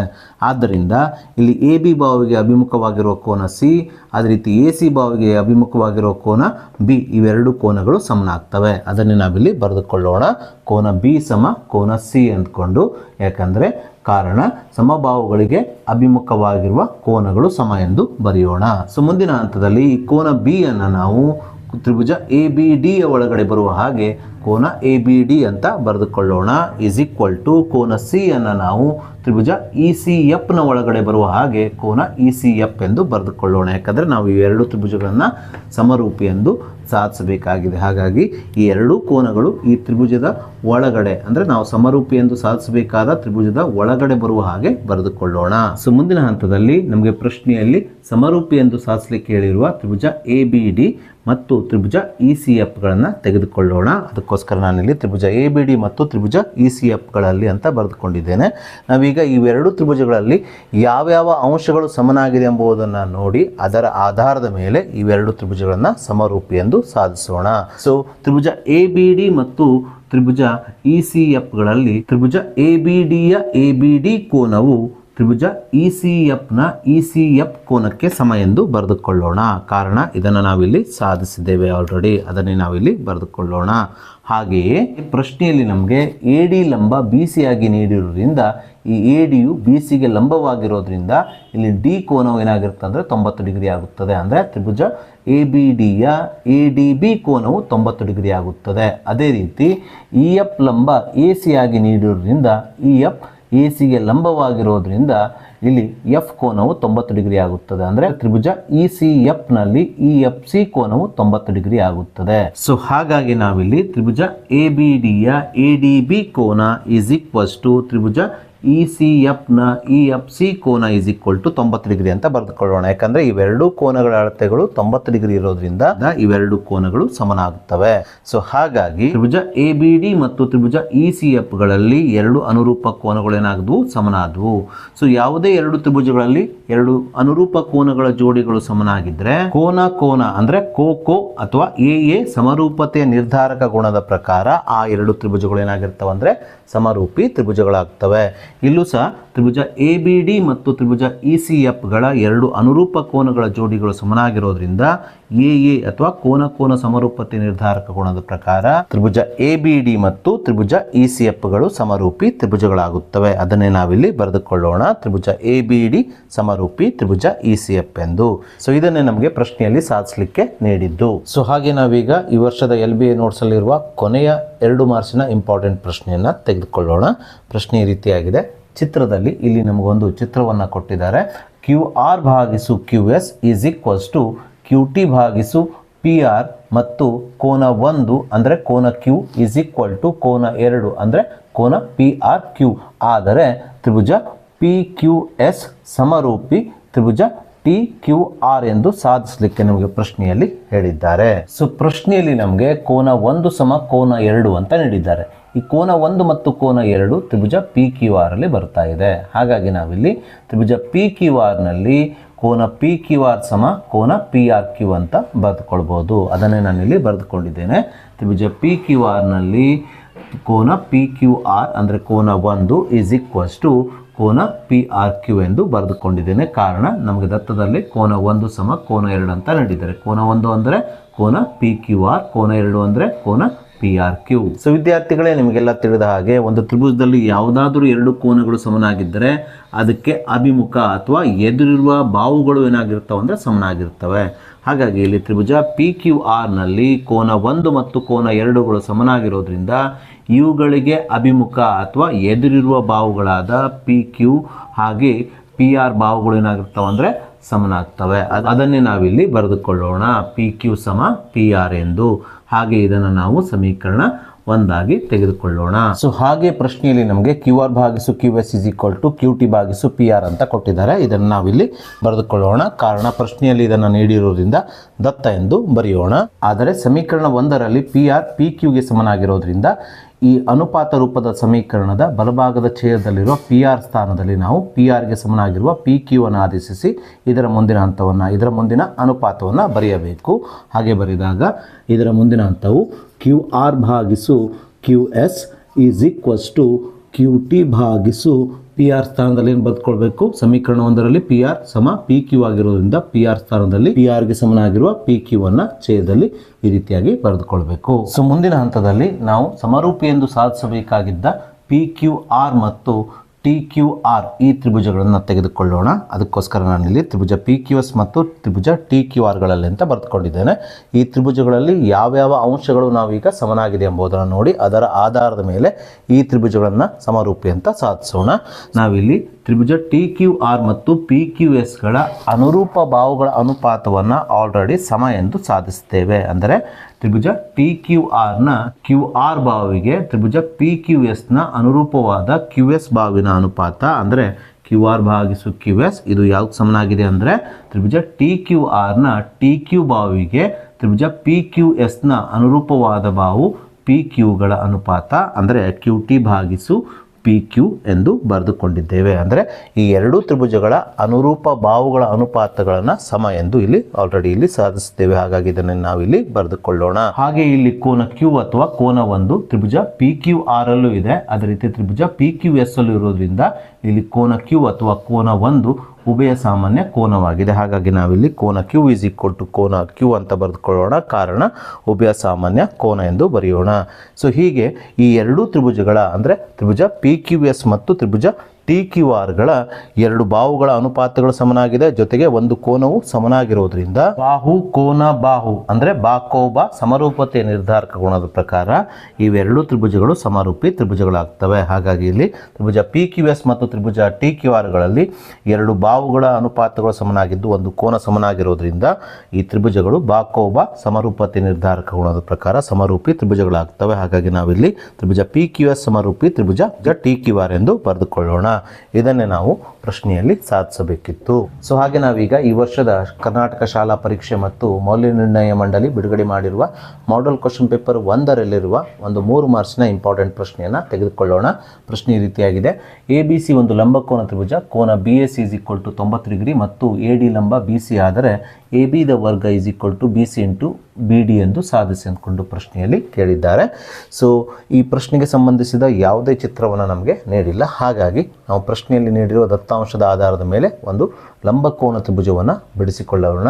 ಎ ಕೋನದಲ್ಲಿ ಲಂಬಕೋನ ಉಂಟಾಗುವಂತೆ ನಾವಿಲ್ಲಿ ಲಂಬಕೋನ ತ್ರಿಭುಜ ಬಿ ಎ ಸಿ ಅಥವಾ ಎ ಬಿ ಸಿಯನ್ನು ರಚನೆ ಮಾಡಿಕೊಳ್ಳೋಣ. ತದನಂತರ ನಮ್ಮ ಪ್ರಶ್ನೆಯಲ್ಲಿ ನಮಗೆ ಎ ಡಿ ಲಂಬ ಬಿ ಸಿ ಅಂತ ಕೊಟ್ಟಿದ್ದಾರೆ. ಹಾಗಾಗಿ ನಾವಿಲ್ಲಿ ಎ ಡಿಯನ್ನು ಬಿ ಸಿಗೆ ಲಂಬವಾಗಿ ಎಳೆದು ಎ ಡಿ ಲಂಬ ಬಿ ಸಿಯನ್ನು ರಚನೆ ಮಾಡಿಕೊಳ್ಳೋಣ. ಸೊ ಹೀಗೆ ನಾವು ಪ್ರಶ್ನೆಯಲ್ಲಿ ನೀಡಿರೋ ದತ್ತಾಂಶದ ಆಧಾರದ ಮೇಲೆ ತ್ರಿಭುಜ ಎ ಬಿ ಸಿಯನ್ನು ರಚನೆ ಮಾಡಿಕೊಂಡು ಎ ಡಿ ಲಂಬ ಬಿ ಸಿಯನ್ನು ಎಳೆದ ನಂತರ ನಾವೀಗ ತ್ರಿಭುಜ ಎ ಬಿ ಸಿ ಮತ್ತು ಹೊಸದಾಗಿ ರಚನೆಯಾದ ತ್ರಿಭುಜ ಎ ಬಿ ಡಿಗಳನ್ನು ತೆಗೆದುಕೊಂಡು ಇವುಗಳನ್ನು ಸಮರೂಪಿ ಎಂದು ಸಾಧಿಸಿ ಪ್ರಶ್ನೆಯಲ್ಲಿ ಕೇಳಿರುವ ಅಂಶ ಅಂದರೆ ಎ ಬಿ ದ ವರ್ಗ is equal to B C into B ಡಿಯನ್ನು ಸಾಧಿಸೋಣ. ಅದಕ್ಕೋಸ್ಕರ ನಾನಿಲ್ಲಿ ತ್ರಿಭುಜ ಎ ಬಿ ಸಿ ಮತ್ತು ಹೊಸದಾಗಿ ರಚನೆಯಾದ ತ್ರಿಭುಜ ಎ ಬಿ ಡಿಗಳನ್ನು ತೆಗೆದುಕೊಂಡಿದ್ದೇನೆ. ಸೊ ನಾವೀಗ ಈ ಎರಡೂ ತ್ರಿಭುಜಗಳಲ್ಲಿ ಯಾವ್ಯಾವ ಅಂಶಗಳು ಸಮನಾಗಿದೆ ಎಂಬುದನ್ನು ಆಧಾರ ಸಮೇತವಾಗಿ ಬರೆದು ಇವೆರಡೂ ತ್ರಿಭುಜಗಳನ್ನು ಅಂದರೆ ತ್ರಿಭುಜ ಎ ಬಿ ಸಿ ಮತ್ತು ತ್ರಿಭುಜ ಎ ಡಿ ಬಿಗಳನ್ನು ಸಮರೂಪಿ ಎಂದು ಸಾಧಿಸೋಣ. ಸೊ ಇಲ್ಲಿ ಸ್ಪಷ್ಟವಾಗಿ ತ್ರಿಭುಜ ಎ ಬಿ ಸಿಯಲ್ಲಿ ಬಿ ಎ ಸಿ ಕೋನವು 90 ಡಿಗ್ರಿ ಆಗಿದೆ, ಯಾಕಂದರೆ ಇದನ್ನು ನಮಗೆ ನೀಡಿದ್ದಾರೆ. ಅದೇ ರೀತಿ AD ಲಂಬ BCಯನ್ನು ಎಳೆದಿದ್ದರಿಂದ ಇಲ್ಲಿ ತ್ರಿಭುಜ ADBಯಲ್ಲಿ ADB ಕೋನವು 90 ಡಿಗ್ರಿ ಆಗಿದೆ. ಹಾಗಾಗಿ ತ್ರಿಭುಜ ABCಯ BAC ಕೋನ 90 ಡಿಗ್ರಿ.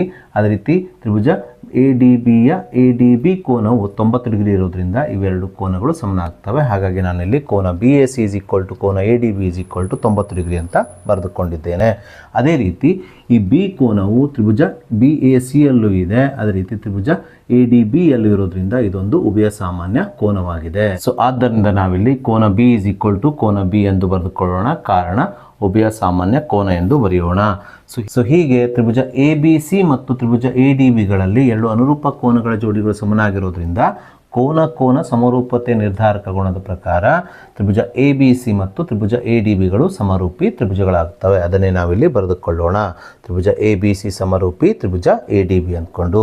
ಸೊ ಎರಡು ತ್ರಿಭುಜಗಳು ಸಮರೂಪಿ ಆದ ನಂತರ ಅವುಗಳ ಅನುರೂಪ ಬಾಹುಗಳ ಅನುಪಾತಗಳೇನಾಗಿರ್ತವೆ ಅಂದರೆ ಸಮಾನುಪಾತದಲ್ಲಿರ್ತವೆ.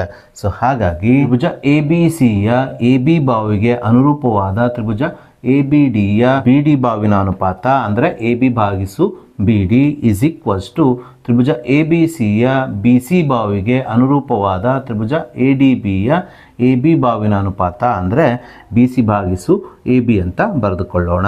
ಅಂದರೆ ಇವೆರಡು ತ್ರಿಭುಜಗಳ ಅನುರೂಪ ಬಾಹುಗಳನ್ನು ಸಮಾನುಪಾತದಲ್ಲಿ ಬರೆದುಕೊಳ್ಳೋಣ. ಸೊ ಹೀಗೆ ಬರೆದುಕೊಂಡ ನಂತರ ನಾವೀಗ ಇದನ್ನು ಓರೆ ಗುಣಾಕಾರ ಮಾಡಿ ಸಂಕ್ಷೇಪಿಸೋಣ. AB × AB ಅಂದರೆ ABದ ವರ್ಗವಾಗುತ್ತದೆ = ಈ BDಯನ್ನು ನಾವು ಬಲಭಾಗಕ್ಕೆ ಒಯ್ದಾಗ BDಯು BCಗೆ ಗುಣಿಸಲ್ಪಟ್ಟು ಬಲಭಾಗವು ಇಲ್ಲಿ BC × BD ಆಗುತ್ತದೆ. ಸೊ ಇದನ್ನೇ ನಾವು ಪ್ರಶ್ನೆಯಲ್ಲಿ ಸಾಧಿಸಬೇಕಿತ್ತು. ಹೀಗೆ ನಾವು ಪ್ರಶ್ನೆಯಲ್ಲಿ ನೀಡಿರುವ ದತ್ತಾಂಶದ ಆಧಾರದ ಮೇಲೆ ಚಿತ್ರವನ್ನು ಬಿಡಿಸಿಕೊಂಡು ಪ್ರಶ್ನೆಯಲ್ಲಿ ಕೇಳಿರುವ ಅಂಶವನ್ನು ಸಾಧಿಸಬೇಕು. ಸೊ ಹೀಗೆ ನಾವು 2 ಮಾರ್ಕ್ಸಿನ ಎಲ್ಲ ಪ್ರಶ್ನೆಗಳನ್ನು ಬಿಡಿಸಿದ ನಂತರ ನಾವೀಗ 3 ಮಾರ್ಕ್ಸಿನ ಪ್ರಶ್ನೆಗಳನ್ನು ತೆಗೆದುಕೊಳ್ಳೋಣ. ಸೊ ಮೊದಲಿಗೆ ನಾವು ಈ ವರ್ಷದ LBA ನೋಟ್ಸಲ್ಲಿರುವಂಥ 3 ಮಾರ್ಕ್ಸಿನ ಒಂದು ಇಂಪಾರ್ಟೆಂಟ್ ಪ್ರಶ್ನೆಯನ್ನು ತೆಗೆದುಕೊಳ್ಳೋಣ. ಪ್ರಶ್ನೆ ಈ ರೀತಿಯಾಗಿದೆ: ತ್ರಿಭುಜ ABCಯಲ್ಲಿ ಕೋನ ADC = ಕೋನ BAC ಆಗುವಂತೆ ಡಿಯು BCಯ ಮೇಲಿನ ಒಂದು ಬಿಂದುವಾಗಿದೆ. ಹಾಗಾದರೆ AC ದ ವರ್ಗ = BC × CD ಅಂತ ಸಾಧಿಸಿ ಅಂತ ಹೇಳಿದ್ದಾರೆ. ಆದರೆ ಇದಕ್ಕೆ ಸಂಬಂಧಪಟ್ಟಂಥ ಯಾವುದೇ ಚಿತ್ರವನ್ನು ನಮಗೆ ನೀಡಿಲ್ಲ. ಹಾಗಾಗಿ ಮೊದಲಿಗೆ ಇದಕ್ಕೆ ಸಂಬಂಧಪಟ್ಟಂಥ ಚಿತ್ರವನ್ನು ಈ ದತ್ತಾಂಶದ ಆಧಾರದ ಮೇಲೆ ಬಿಡಿಸಿ ತದನಂತರ AC ದ ವರ್ಗ = BC × CD ಎಂದು ಸಾಧಿಸೋಣ. ಪ್ರಶ್ನೆಯಲ್ಲಿ ಹೇಳಿರುವ ಹಾಗೆ ನಾವಿಲ್ಲಿ ಒಂದು ತ್ರಿಭುಜವನ್ನು ಬಿಡಿಸ್ಕೊಳ್ಬೇಕು. ಈ ತ್ರಿಭುಜವನ್ನು ಏನಂತ ಹೆಸರಿಸಿದ್ದಾರೆ ಅವರು? ABC ಅಂತ ಹೆಸರಿಸೋದ್ರಿಂದ ನಾವಿಲ್ಲಿ ತ್ರಿಭುಜ ABC ಅಂದ್ಕೊಂಡು ನಾವು ಬಿಡಿಸಿಕೊಂಡ ತ್ರಿಭುಜವನ್ನು ಹೆಸರಿಸಿಕೊಳ್ಳೋಣ. ತದನಂತರ ಕೋನ ADC = ಕೋನ BAC ಅಂದರೆ ಈ ಕೋನ ಆಗುವಂತೆ ಡಿಯು BCಯ ಮೇಲಿನ ಬಿಂದು ಆಗಿದೆ ಅಂತ ಕೊಟ್ಟಿದ್ದಾರೆ. ಹಾಗಾಗಿ ನಾವಿಲ್ಲಿ BCಯ ಮೇಲೆ ಈ ಡಿ ಬಿಂದುವನ್ನು ಯಾವ ರೀತಿ ಗುರುತಿಸ್ಬೇಕಂದ್ರೆ ಈ A ಕೋನ ಎಷ್ಟು ಅಗಲ ಆಗಿದೆಯಲ್ಲ ಅಷ್ಟೇ ಅಗಲ ಆಗಿರುವಂತೆ ಅಂದಾಜಿಗೆ, ಎಕ್ಸಾಕ್ಟ್ ಅಲ್ಲ, ಅಂದಾಜಿಗೆ ಕಾಣಲಿಕ್ಕೆ ಒಂದೇ ರೀತಿ ಕಾಣುವ ಹಾಗೆ ನಾವಿಲ್ಲಿ ಡಿ ಬಿಂದುವನ್ನು ಅಂದಾಜು ಇಲ್ಲಿ ಸುಮಾರಿಗೆ ಗುರುತಿಸ್ಕೊಂಡು ಈ ADಯನ್ನು ಈ ರೀತಿಯಾಗಿ ಸೇರಿಸಬೇಕು. ಹೀಗೆ ಸೇರಿಸಿದಾಗ ಇಲ್ಲಿ ಕೋನ ADC ಉಂಟಾಯ್ತಲ್ಲ.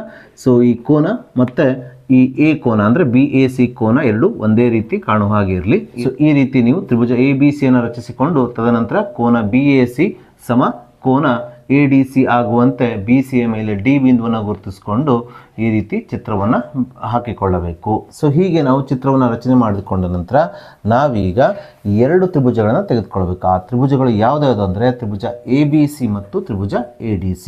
ಆದರೆ ನಿಮಗೆ ಇಲ್ಲಿ ಡೌಟ್ ಬಂದಿರ್ಬೋದು. ಏನು ಡೌಟ್ ಬಂದಿರ್ಬೋದು ಅಂದರೆ ತ್ರಿಭುಜ ABC ಮತ್ತು ತ್ರಿಭುಜ ADCಯನ್ನು ಯಾಕೆ ತೆಗೆದುಕೊಳ್ಬೇಕು? ಇಲ್ಲಿ ಮತ್ತೊಂದು ತ್ರಿಭುಜ ಇದೆಯಲ್ಲ, ABD ಇದೆಯಲ್ಲ, ಇದನ್ನು ಯಾಕೆ ತೆಗೆದುಕೊಳ್ಬಾರ್ದು ಅಂತ ಕೇಳಿದರೆ ನಾವಿಲ್ಲಿ ಸಾಧಿಸಬೇಕಾಗಿದ್ದು AC ದ ವರ್ಗ = BC × CD. ಈ AC ಯಾವ ತ್ರಿಭುಜದಲ್ಲಿದೆ ಅಂದರೆ ABCಯಲ್ಲಿದೆ. ಅದೇ ರೀತಿ BCಯಲ್ಲಿದೆ ಅಂದರೆ ABC ತ್ರಿಭುಜದಲ್ಲಿದೆ. ಅದೇ ರೀತಿ CD ಯಾವ ತ್ರಿಭುಜದಲ್ಲಿದೆ ಅಂತ ಕೇಳಿದ್ರೆ ADC ತ್ರಿಭುಜದಲ್ಲಿದೆ. ಹಾಗಾಗಿ ಈ ಬಾಹುಗಳನ್ನು ಒಳಗೊಂಡ ತ್ರಿಭುಜಗಳನ್ನು ನಾವಿಲ್ಲಿ ಪರಿಗಣಿಸಬೇಕು. ತ್ರಿಭುಜ ABDಯ ಯಾವುದೇ ಒಂದು ಬಾಹುಗಳು ನಾವು ಸಾಧಿಸಬೇಕಾದ ಅಂಶದಲ್ಲಿಲ್ಲ. ಹಾಗಾಗಿ ನಾವು ಈ ತ್ರಿಭುಜ ABDಯ ಬದಲಿಗೆ ABC ಮತ್ತು ADCಗಳನ್ನು ಪರಿಗಣಿಸಬೇಕು. ಅದಕ್ಕೋಸ್ಕರ ನಾನಿಲ್ಲಿ ತ್ರಿಭುಜ ABC ಮತ್ತು ತ್ರಿಭುಜ ADCಗಳಲ್ಲಿ ಅಂತ ಬರೆದುಕೊಂಡಿದ್ದೇನೆ. ನಾವೀಗ ಇವೆರಡು ತ್ರಿಭುಜಗಳಲ್ಲಿ ಯಾವ್ಯಾವ ಅಂಶಗಳು ಸಮನಾಗಿದೆ ಎಂಬುದನ್ನು ನೋಡಿ ಅದರ ಆಧಾರದ ಮೇಲೆ ಇವೆರಡು ತ್ರಿಭುಜಗಳನ್ನು ಸಮರೂಪಿ ಎಂದು ಸಾಧಿಸಿ ಈ ತ್ರಿಭುಜಗಳ ಅನುರೂಪ ಬಾಹುಗಳ ಅನುಪಾತವನ್ನು ಸಮಾನುಪಾತದಲ್ಲಿ ಬರೆದು ಈ ಅಂಶವನ್ನು ಸಾಧಿಸಬೇಕು. ಸೊ ವಿದ್ಯಾರ್ಥಿಗಳೇ, ಪ್ರಶ್ನೆಯಲ್ಲಿ ನಮಗೆ ತ್ರಿಭುಜ ABCಯ BAC ಕೋನವು ತ್ರಿಭುಜ ADCಯ ADC ಕೋನಕ್ಕೆ ಸಮ ಅಂತ ಕೊಟ್ಬಿಟ್ಟಿದ್ದಾರೆ. ಇದನ್ನೇ ನಾವಿಲ್ಲಿ ಬರೆದುಕೊಳ್ಳೋಣ. ತ್ರಿಭುಜ ಎ ಬಿ ಸಿಯ ಬಿ ಎ ಸಿ ಕೋನ ಇಸ್ ಈಕ್ವಲ್ಸ್ ಟು ತ್ರಿಭುಜ ಎ ಡಿ ಸಿಯ ಎ ಡಿ ಸಿ ಕೋನ ಎಂದು ಬರೆದುಕೊಳ್ಳೋಣ. ಇದನ್ನು ನಮಗೆ ಪ್ರಶ್ನೆಯಲ್ಲಿ ಕೊಟ್ಟಿರೋದ್ರಿಂದ ಪ್ರಶ್ನೆಯಲ್ಲಿ ಕೊಟ್ಟರೆ ಕಾರಣವನ್ನು ಇಲ್ಲೇನು ಬರೀಬೇಕು, ದತ್ತ ಅಂತ ಬರೀಬೇಕು. ಕಾರಣ ದತ್ತ ಅಂತ ಬರೆದುಕೊಳ್ಳೋಣ. ಸೊ ಹಾಗೆ ವಿದ್ಯಾರ್ಥಿಗಳೇ, ತ್ರಿಭುಜ ಎ ಬಿ ಸಿ ಮತ್ತು ತ್ರಿಭುಜ ಎ ಡಿ ಸಿಯ ಕೋನಗಳನ್ನು ನೀವು ಗಮನಿಸಿದಾಗ ಈ ಎರಡೂ ತ್ರಿಭುಜಗಳಲ್ಲಿ ಕೋನ ಸಿ ಏನಾಗಿದೆ ಅಂದರೆ ಉಭಯ ಸಾಮಾನ್ಯ ಕೋನವಾಗಿದೆ. ಈ ಸಿ ಕೋನವು ತ್ರಿಭುಜ ಎ ಬಿ ಸಿಯಲ್ಲೂ ಇದೆ, ಅದೇ ರೀತಿ ತ್ರಿಭುಜ ಎ ಡಿ ಸಿಯಲ್ಲೂ ಇದೆ. ಸೊ ಒಂದು ವೇಳೆ ಸಿ ಕೋನದ ಬೆಲೆ 30 ಡಿಗ್ರಿ ಆಗಿದ್ದರೆ ತ್ರಿಭುಜ ಎ ಡಿ ಸಿಯಲ್ಲೂ ಸಿ ಕೋನ 30 ಡಿಗ್ರಿ ಆಗಿರ್ತದೆ. ಅದೇ ರೀತಿ ತ್ರಿಭುಜ ಎ ಬಿ ಸಿಯಲ್ಲೂ ಸಿ ಕೋನದ ಬೆಲೆ 30 ಡಿಗ್ರಿ ಆಗುತ್ತದೆ. ಹಾಗಾಗಿ ಸಿ ಕೋನವು ಇವೆರಡೂ ತ್ರಿಭುಜಗಳಲ್ಲಿ ಏನಾಗಿರ್ತದೆ ಅಂದರೆ ಸಮನಾಗಿರ್ತವೆ. ಕಾರಣ ಇಲ್ಲಿ ಸಿ ಕೋನವು ಉಭಯ ಸಾಮಾನ್ಯ ಕೋನವಾಗಿದೆ. ಹಾಗಾಗಿ ನಾವಿಲ್ಲಿ ತ್ರಿಭುಜ ಎ ಬಿ ಸಿಯ ಎ ಸಿ ಬಿ ಕೋನ ಇಸ್ ಈಕ್ವಲ್ ಟು ತ್ರಿಭುಜ ಎ ಡಿ ಸಿಯ ಎ ಸಿ ಡಿ ಕೋನ ಎಂದು ಬರೆದುಕೊಳ್ಳೋಣ.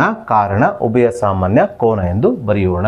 ಸೊ ಹೀಗೆ ತ್ರಿಭುಜ ಎ ಬಿ ಸಿ ಮತ್ತು ತ್ರಿಭುಜ ಎ ಡಿ ಸಿಗಳಲ್ಲಿ ಎರಡು ಅನುರೂಪ ಕೋನಗಳ ಜೋಡಿಗಳು ಸಮನಾದ ನಂತರ ಈ ತ್ರಿಭುಜಗಳಲ್ಲಿ ಉಳಿದಿರುವಂಥ ಮೂರನೇ ಕೋನದ ಜೋಡಿಯು ಏನಾಗಿರ್ತವೆ ಅಂದರೆ ಸಮನಾಗ್ತವೆ. ಹಾಗಾದರೆ ತ್ರಿಭುಜ ಎ ಬಿ ಸಿಯಲ್ಲಿ ಎ ಮತ್ತು ಸಿ ಕೋನಗಳು ಏನಾಗಿದೆ ಅಂದರೆ ತ್ರಿಭುಜ ಎ ಡಿ ಸಿಯ ಸಿ ಮತ್ತು ಎ ಡಿ ಸಿ ಕೋನಕ್ಕೆ ಸಮನಾಗಿದೆ ಎಂಬುದನ್ನು ಬರೆದುಕೊಂಡಿದ್ದೇವೆ. ಹಾಗಾದರೆ ತ್ರಿಭುಜ ಎ ಬಿ ಸಿಯಲ್ಲಿ ಯಾವ ಕೋನ ಉಳಿಯಿತು? ಇಲ್ಲಿ ಬಿ ಕೋನ ಉಳಿಯಿತು.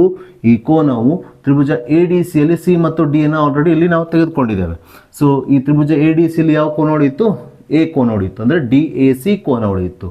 ಹಾಗಾಗಿ ತ್ರಿಭುಜ ಎ ಬಿ ಸಿಯ ಎ ಬಿ ಸಿ ಕೋನ ಈಸ್ ಈಕ್ವಲ್ ಟು ತ್ರಿಭುಜ ಎ ಡಿ ಸಿಯ ಡಿ ಎ ಸಿ ಕೋನಕ್ಕೆ ಸಮ ಎಂದು ಬರೆದುಕೊಳ್ಳೋಣ. ಯಾಕಂದರೆ ಈ ತ್ರಿಭುಜದ ಎರಡು ಕೋನಗಳು ಸಮನಾಗಿರೋದ್ರಿಂದ ಮೂರನೇ ಕೋನವು ತನ್ನಂತಾನೇನಾಗಿರ್ತದೆ ಅಂದರೆ ಸಮನಾಗ್ತವೆ. ಅದನ್ನು ನಾವಿಲ್ಲಿ ಬರೆದುಕೊಳ್ಳೋಣ. ತ್ರಿಭುಜ ಎ ಬಿ ಸಿಯ ಎ ಬಿ ಸಿ ಕೋನ ಇಸ್ ಈಕ್ವಲ್ ಟು ತ್ರಿಭುಜ ಎ ಡಿ ಸಿಯ ಡಿ ಎ ಸಿ ಕೋನ ಅಂತ ಬರೆದುಕೊಳ್ಳೋಣ. ಸೊ ವಿದ್ಯಾರ್ಥಿಗಳೇ, ಯಾವುದೇ ಎರಡು ತ್ರಿಭುಜಗಳಲ್ಲಿ ಎರಡು ಅನುರೂಪ ಕೋನಗಳ ಜೋಡಿಗಳು ಸಮನಾಗಿದ್ದಾಗ ಆ ತ್ರಿಭುಜಗಳು ಕೋನ ನಿರ್ಧಾರಕ ಗುಣದ ಪ್ರಕಾರ ಸಮರೂಪಿ ತ್ರಿಭುಜಗಳಾಗ್ತವೆ. ಸೊ ಇಲ್ಲೂ ಸಹ ತ್ರಿಭುಜ ಎ ಬಿ ಸಿ ಮತ್ತು ತ್ರಿಭುಜ ಎ ಡಿ ಸಿಗಳ ಎರಡು ಅನುರೂಪ ಕೋನಗಳ ಜೋಡಿಗಳು ಸಮನಾಗಿರೋದ್ರಿಂದ ಕೋನ ನಿರ್ಧಾರಕ ಗುಣದ ಪ್ರಕಾರ ತ್ರಿಭುಜ ಎ ಬಿ ಸಿ ಮತ್ತು ತ್ರಿಭುಜ ಎ ಡಿ ಸಿಗಳು ಸಮರೂಪಿ ತ್ರಿಭುಜಗಳಾಗ್ತವೆ. ಅದನ್ನು ನಾವಿಲ್ಲಿ ಬರೆದುಕೊಳ್ಳೋಣ. ಕೋನ ನಿರ್ಧಾರಕ ಗುಣದ ಪ್ರಕಾರ ತ್ರಿಭುಜ ಎ ಬಿ ಸಿ ಸಮರೂಪಿ ಚಿಹ್ನೆನ ಇಲ್ಲಿ ಹಾಕ್ಕೊಳ್ರಿ, ಸಮರೂಪಿ ತ್ರಿಭುಜ ಎ ಡಿ ಸಿ ಅಂತ ಬರೆಯೋಣ. ಆದರೆ ನಾವು ಸಾಧಿಸಬೇಕಾಗಿದ್ದು ಈ ಅಂಶವನ್ನು ಎ ಸಿ ದ ವರ್ಗ is equal to B C into C D ಅನ್ನು. ಇದನ್ನು ಸಾಧಿಸಬೇಕಾದ್ರೆ ನಾವು ಇದರ ಹೆಲ್ಪನ್ನು ಅಥವಾ ಇದರ ಉಪಯೋಗವನ್ನು ತೆಗೆದುಕೊಳ್ಬೇಕು. ಅದೇನೆಂದರೆ ತ್ರಿಭುಜ ಎ ಬಿ ಸಿ ಮತ್ತು ತ್ರಿಭುಜ ಎ ಡಿ ಸಿಗಳು ಇಲ್ಲಿ ಸಮರೂಪ ಆಗಿರೋದ್ರಿಂದ ಯಾವುದೇ ಎರಡು ತ್ರಿಭುಜಗಳು ಸಮರೂಪಿ ಆದ ನಂತರ ಅವುಗಳ ಅನುರೂಪ ಬಾಹುಗಳ ಅನುಪಾತಗಳು ಏನಾಗಿರ್ತವೆ ಅಂದರೆ ಸಮಾನುಪಾತದಲ್ಲಿ ಇರ್ತದೆ. ಅದನ್ನು ನಾವು ಇಲ್ಲಿ ಬಳಸಿಕೊಂಡು ಈ ಅಂಶವನ್ನು ಸಾಧಿಸಬೇಕು. ಸೊ ಇಲ್ಲಿ ತ್ರಿಭುಜ ಎ ಬಿ ಸಿಯಲ್ಲಿ ಯಾವ ಭಾವವನ್ನು ತೆಗೆದುಕೊಳ್ಬೇಕಂದ್ರೆ ಇಲ್ಲಿ ಎ ಬಿ ಬಿ ಸಿ ಮತ್ತು ಎ ಸಿ ಭಾವಗಳಲ್ಲಿ ಯಾವ ಭಾವವನ್ನು ತೆಗೆದುಕೊಳ್ಬೇಕಂದ್ರೆ ನೀವು ಸಾಧಿಸಬೇಕಾದ ಅಂಶವನ್ನು ನೋಡಿದ್ರೆ ಎಡಭಾಗದಲ್ಲಿ ಏನಿದೆ ಎ ಸಿ ಇದೆ. ಹಾಗಾಗಿ ಎ ಸಿ ಭಾವವನ್ನು ಇಲ್ಲಿ ತೆಗೆದುಕೊಳ್ಬೇಕು. ಭಾಗಿಸು. ಸೊ ತ್ರಿಭುಜ ಎ ಡಿ ಸಿಯಲ್ಲಿ ಯಾವ ಭಾವವನ್ನು ತೆಗೆದುಕೊಳ್ಬೇಕಂದ್ರೆ ನೋಡಿ, ತ್ರಿಭುಜ ಎ ಬಿ ಸಿಯಲ್ಲಿ ಚಿಕ್ಕ ಭಾವ ಅಂದರೆ ಎ ಸಿ ಆಯಿತು. ಅದೇ ರೀತಿ ತ್ರಿಭುಜ ಎ ಡಿ ಸಿಯಲ್ಲಿ ಇದಕ್ಕೆ ಅನುರೂಪವಾದ ಭಾವವನ್ನು ತೆಗೆದುಕೊಳ್ಬೇಕಾದ್ರೆ ತ್ರಿಭುಜ ಎ ಡಿ ಸಿಯಲ್ಲಿ ಚಿಕ್ಕ ಭಾವವನ್ನು ಹುಡುಕಬೇಕು. ಯಾವುದಾಗಿದೆ? ಅದು ಸಿ ಡಿ ಆಗಿದೆ. ಭಾಗಿಸು ಸಿ ಡಿ ಅಂತ ಬರೆದುಕೊಳ್ಬೇಕು. ಒಮ್ಮೆ ಚೆಕ್ ಮಾಡಿಕೊಳ್ರಿ. ಈ ಸಿ ಡಿ ಬಲಭಾಗಕ್ಕೆ ಹೋಗಿರ್ತದೆ. ಸೊ ಬಲಭಾಗಕ್ಕೆ ಹೋದಾಗ ಗುಣಿಸು ಸಿ ಡಿ ಆಗ್ತದೆ. ಬಲಭಾಗದಲ್ಲಿ ಸಿ ಡಿ ಇದೆಯಾ? ಹೌದು, ಸಿ ಡಿ ಇದೆ. ಹಾಗಾಗಿ ಈ ಅನುಪಾತ ಸರಿಯಾಗಿದೆ. ಈಸ್ ಈಕ್ವಲ್ಸ್ ಟು ಇಲ್ಲಿ ಛೇದದಲ್ಲಿ ಎ ಸಿಯನ್ನೇ ಬರ್ಕೊಳ್ರಿ. ಯಾಕಂದರೆ ಎ ಸಿ ಮತ್ತು ಎ ಸಿಯನ್ನು ಓರಿ ಗುಣಾಕಾರ ಮಾಡಿದಾಗ ಇಲ್ಲೇನು ಬರಬೇಕು ರೀ? ಎ ಸಿ ದ ವರ್ಗ ಬರಬೇಕು. ಹಾಗಾಗಿ ಛೇದದಲ್ಲಿ ಎ ಸಿನ ಬರ್ಕೊಳ್ರಿ. ಅಂಶದಲ್ಲಿ ಏನು ಬರಬೇಕೆಂಬುದನ್ನು ನೀವೇ ಹೇಳ್ತೀರಿ. ಇಲ್ಲಿ ಸಿ ಡಿ ಇದೆ, ಸಿ ಡಿ ಈ ಕಡೆ ಹೋದಾಗ ಏನಾಗ್ತದೆ? B C into C D ಆಗಬೇಕು. ಇಲ್ಲೇನು ಬರಬೇಕಾಗಾದ್ರೆ ಬಿ ಸಿ ಬಂದಿರಬೇಕು. ಸೊ ಇದನ್ನು ಓರೆ ಗುಣಾಕಾರ ಮಾಡಿ ನೋಡ್ರಿ. A C into A C, A C ದ ವರ್ಗ B C into C D ಅಂದರೆ B C into C D ಆಗ್ತದೆ. ಸೊ ಅಂದರೆ ತ್ರಿಭುಜ ಎ ಬಿ ಸಿಯ ಬಿ ಸಿ ಬಾವು ತ್ರಿಭುಜ ಎ ಡಿ ಸಿಯ ಎ ಸಿ ಬಾವಿಗೆ ಅನುರೂಪವಾಗಿದೆ. ಹಾಗಾಗಿ ಇವುಗಳ ಅನುಪಾತ. ಸೊ ಹೀಗೆ ನಾವು ಈ ಎರಡೂ ತ್ರಿಭುಜಗಳ ಅನುರೂಪ ಬಾಹುಗಳ ಅನುಪಾತವನ್ನು ಬರೆದಾಗ ಇದು ತ್ರಿಭುಜ ಎ ಬಿ ಸಿಯ ಎ ಸಿ ಬಾವಿಗೆ ತ್ರಿಭುಜ ಎ ಡಿ ಸಿಯ ಸಿ ಡಿ ಬಾವು ಅನುರೂಪವಾಗಿರೋದ್ರಿಂದ ಇವುಗಳ ಅನುಪಾತ ಅಂದರೆ ಎ ಸಿ ಭಾಗಿಸು C D is equal to ತ್ರಿಭುಜ ಎ ಬಿ ಸಿಯ ಬಿ ಸಿ ಬಾವಿಗೆ ತ್ರಿಭುಜ ಎ ಡಿ ಸಿಯ ಎ ಸಿ ಬಾವು ಅನುರೂಪವಾಗಿರೋದ್ರಿಂದ ಇವು ಬಾವುಗಳ ಅನುಪಾತ ಅಂತ ಬರೆದುಕೊಳ್ಬೇಕು. ಒಮ್ಮೆ ಬರೆಯೋದಕ್ಕಿಂತ ಪೂರ್ವದಲ್ಲಿ ಈ ಅಂಶ ಬರ್ತದ ಇಲ್ಲ ಎಂಬುದನ್ನು ಚೆಕ್ ಮಾಡಿ ಬರೆಯಿರಿ. ನೋಡಿ, ನೇರವಾಗಿ ಈಗ ಓರೆ ಗುಣಾಕಾರ ಮಾಡಿದಾಗ ನಮಗೆ ಪ್ರಶ್ನೆಯಲ್ಲಿ ಸಾಧಿಸಲಿಕ್ಕೆ ಹೇಳಿರುವ ಈ ಅಂಶ ನಮಗೆ ಸಿಗುತ್ತದೆ. A C into A C ಏನಾಗ್ತದೆ ಅಂದರೆ ಎ ಸಿದ ವರ್ಗವಾಗುತ್ತದೆ is equal to B C ಮತ್ತು ಸಿ ಡಿಯನ್ನು ಗುಣಿಸ್ಕೊಂಡ್ರೆ ಬಿ ಸಿ ಇಂಟು ಹೊರೆ ಗುಣಾಕಾರ ಮಾಡಿದ್ರೆ B C into C D ಆಗುತ್ತದೆ. ಇದನ್ನೇ ನಾವು ಪ್ರಶ್ನೆಯಲ್ಲಿ ಸಾಧಿಸಬೇಕಿತ್ತು. ಸೊ ಹೀಗೆ ನೀವು ಪ್ರಶ್ನೆಯಲ್ಲಿ ಕೇಳಿರುವ ಈ ಅಂಶವನ್ನು ಸುಲಭವಾಗಿ ಸಾಧಿಸಿ ಪರೀಕ್ಷೆಯಲ್ಲಿ 3 ಅಂಕಗಳನ್ನು ಸುಲಭವಾಗಿ ಗಳಿಸಬೇಕು. ಸೊ ನಾವೀಗ ಮತ್ತೊಂದು LBA ನೋಟ್ಸಲ್ಲಿರುವ ಇಂಪಾರ್ಟೆಂಟ್ 3 ಮಾರ್ಕ್ಸಿನ ಪ್ರಶ್ನೆಯನ್ನು ತೆಗೆದುಕೊಳ್ಳೋಣ. ಪ್ರಶ್ನೆ ಈ ರೀತಿಯಾಗಿದೆ. ಚಿತ್ರದಲ್ಲಿ ಇಲ್ಲಿ ನಮಗೊಂದು ಚಿತ್ರವನ್ನು ಕೊಟ್ಟಿದ್ದಾರೆ. ABCD ಒಂದು ಸಮಾಂತರ ಚತುರ್ಭುಜವಾಗಿದ್ದು P ಬಿಂದುವು ABಯನ್ನು 2:3 ಹಾಗೂ Q ಬಿಂದುವು DCಯನ್ನು 4:1 ಅನುಪಾತದಲ್ಲಿ ವಿಭಾಗಿಸಿದರೆ OA = 2 OC ಎಂದು ಸಾಧಿಸಿ ಅಂದ್ಕೊಂಡು ಪ್ರಶ್ನೆಯಲ್ಲಿ ನಮಗೆ ಹೇಳಿದ್ದಾರೆ. ಸೊ ಮೊದಲಿಗೆ ನಾವು ಪ್ರಶ್ನೆಯಲ್ಲಿ ನೀಡಿರುವ ದತ್ತಾಂಶಗಳನ್ನು ಬರೆದುಕೊಳ್ಳೋಣ. ಪ್ರಶ್ನೆಯಲ್ಲಿ ನಮಗೆ ABCD ಒಂದು ಸಮಾಂತರ ಚತುರ್ಭುಜವಾಗಿದೆ ಅಂತ ಕೊಟ್ಟಿದ್ದಾರೆ. ವಿದ್ಯಾರ್ಥಿಗಳೇ, ಯಾವುದೇ ಒಂದು ಸಮಾಂತರ ಚತುರ್ಭುಜದಲ್ಲಿ ಅದರ ಅಭಿಮುಖ ಬಾಹುಗಳು ಯಾವಾಗಲೂ ಏನಾಗಿರ್ತವೆ ಅಂದರೆ ಸಮ ಮತ್ತು ಸಮಾಂತರ ಆಗಿರ್ತವೆ. ಹಾಗೆ ಇಲ್ಲೂ ಸಹ ABCD ಸಮಾಂತರ ಚತುರ್ಭುಜದಲ್ಲಿ ABಗೆ ಅಭಿಮುಖವಾಗಿರುವ ಬಾಹು CD ಇವುಗಳು ಸಮ ಮತ್ತು ಸಮಾಂತರ ಆಗಿರ್ತದೆ. ಅದೇ ರೀತಿ BCಗೆ ಅಭಿಮುಖವಾಗಿರುವ ಬಾಹು AD ಇವುಗಳು ಸಹ ಸಮ ಮತ್ತು ಸಮಾಂತರ ಆಗಿರ್ತದೆ. ಅಂದರೆ AB ಅಳತೆ ಎಷ್ಟಿರ್ತದೆ ಅಷ್ಟೇ CD ಅಳತೆ ಇರ್ತದೆ, BC ಅಳತೆ ಎಷ್ಟಿರ್ತದೆ ಅಷ್ಟೇ AD ಅಳತೆ ಇರ್ತದೆ. ಜೊತೆಗೆ ಅವು ಸಮಾಂತರ ಕೂಡ ಆಗಿರ್ತವೆ.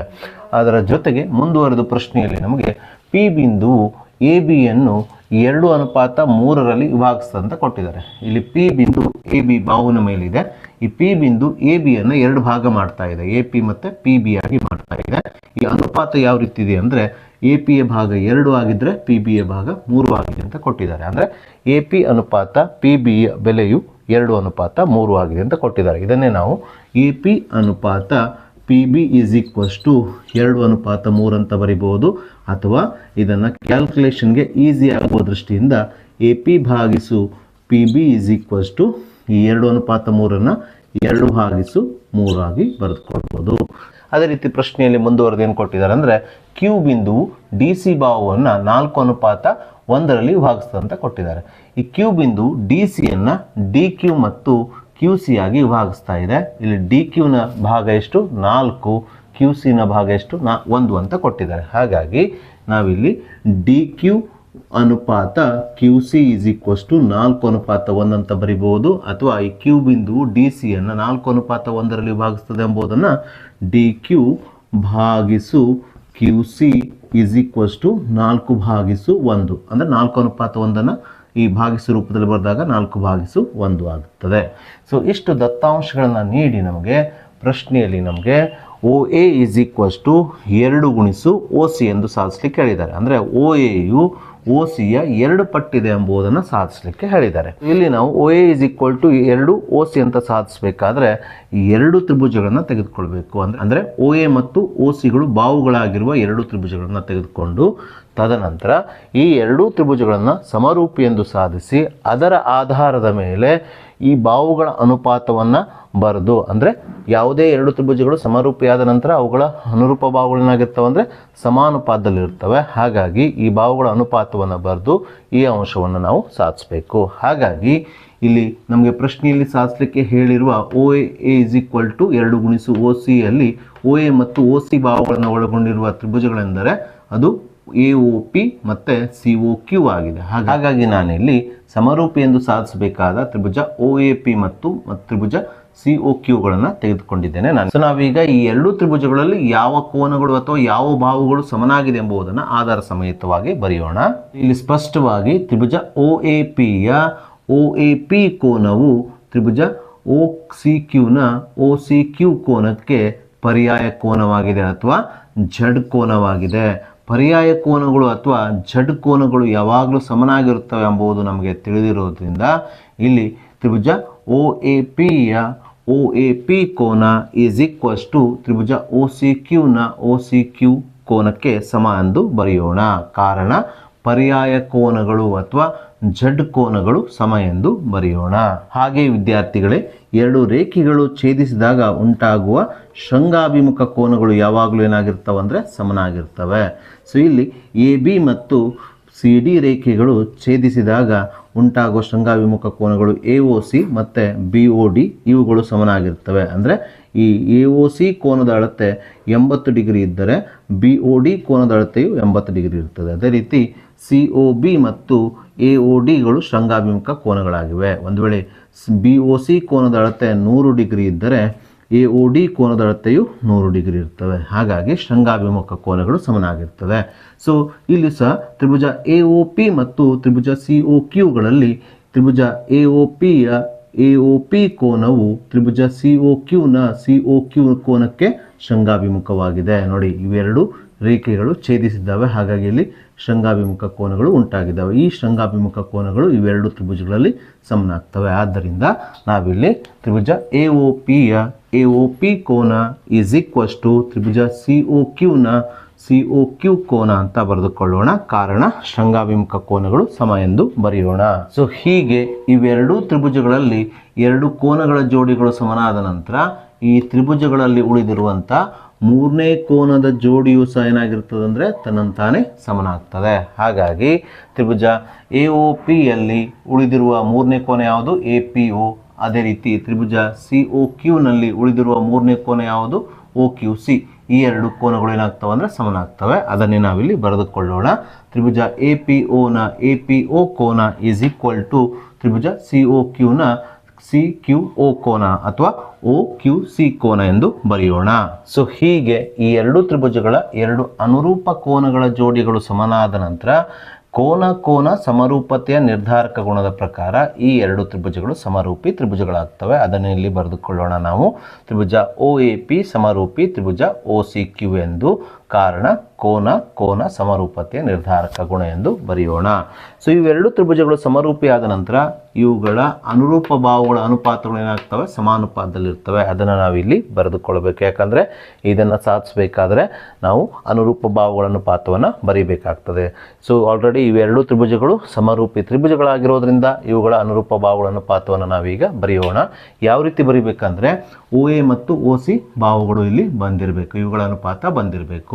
ಸೊ ತ್ರಿಭುಜ OAPಯ OA ಬಾಹು ತ್ರಿಭುಜ OCQನ OC ಬಾಹುವಿಗೆ ಅನುರೂಪವಾಗಿರೋದ್ರಿಂದ ಈ ಬಾಹುಗಳ ಅನುಪಾತ ಅಂದರೆ OA ಭಾಗಿಸು OC ಅನುಪಾತ ಈಸ್ ಈಕ್ವಲ್ಸ್ ಟು ತ್ರಿಭುಜ OAPಯ AP ಬಾಹುವಿಗೆ ತ್ರಿಭುಜ COQನ QC ಬಾಹು ಅನುರೂಪವಾಗಿರೋದ್ರಿಂದ ಈ ಬಾಹುಗಳ ಅನುಪಾತ ಅಂದರೆ AP ಭಾಗಿಸು QC ಅಂತ ಬರೆದುಕೊಳ್ಳೋಣ.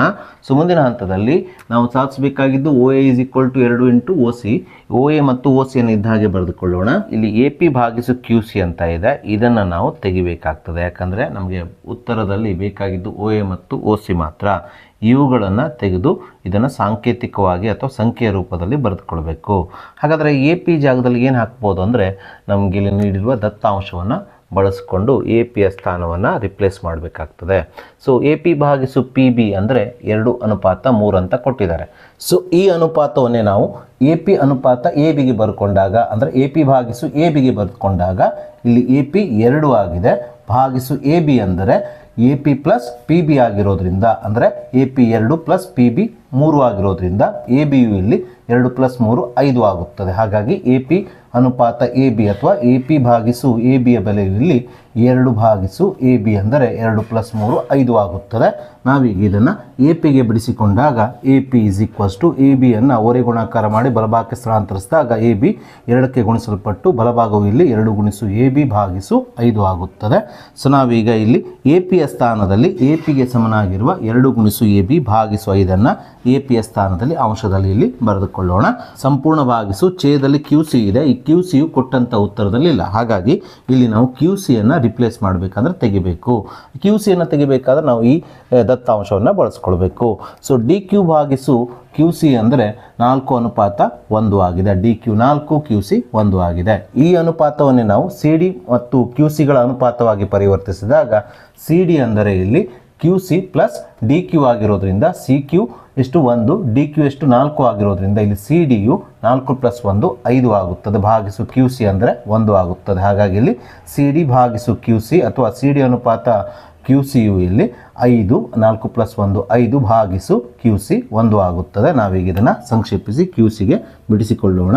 ಸೊ ಇಲ್ಲಿ QCಯನ್ನು ನಾವು ಓರೆ ಗುಣಾಕಾರ ಮಾಡಿ ಬಲಭಾಗಕ್ಕೆ ತೆಗೆದುಕೊಂಡು ಹೋದಾಗ ಬಲಭಾಗವು QC ಆಗುತ್ತದೆ. ಅದೇ ರೀತಿ 5/1 ಅಥವಾ ಈ 5ಅನ್ನು ಓರೆ ಗುಣಾಕಾರ ಮಾಡಿ ಎಡಭಾಗಕ್ಕೆ ಸ್ಥಳಾಂತರಿಸಿದಾಗ ಎಡಭಾಗವು ಇಲ್ಲಿ CD/5 ಆಗುತ್ತದೆ. ನಾವೀಗ ಈ QCಗೆ ಸಮನಾಗಿರುವ CD/5ಅನ್ನು ಈ QCಯ ಸ್ಥಾನದಲ್ಲಿ ಛೇದದಲ್ಲಿ ಆದೇಶಿಸೋಣ. ಈಗ ಆದೇಶಿಸಿದಾಗ ಛೇದವು ಇಲ್ಲಿ QC ಅಂದರೆ CD/5 ಆಗುತ್ತದೆ. ಮುಂದಿನ ಹಂತದಲ್ಲಿ ಈ 5 ಮತ್ತು 5ಅನ್ನು ಕ್ಯಾನ್ಸಲ್ ಮಾಡಿಕೊಳ್ಳೋಣ.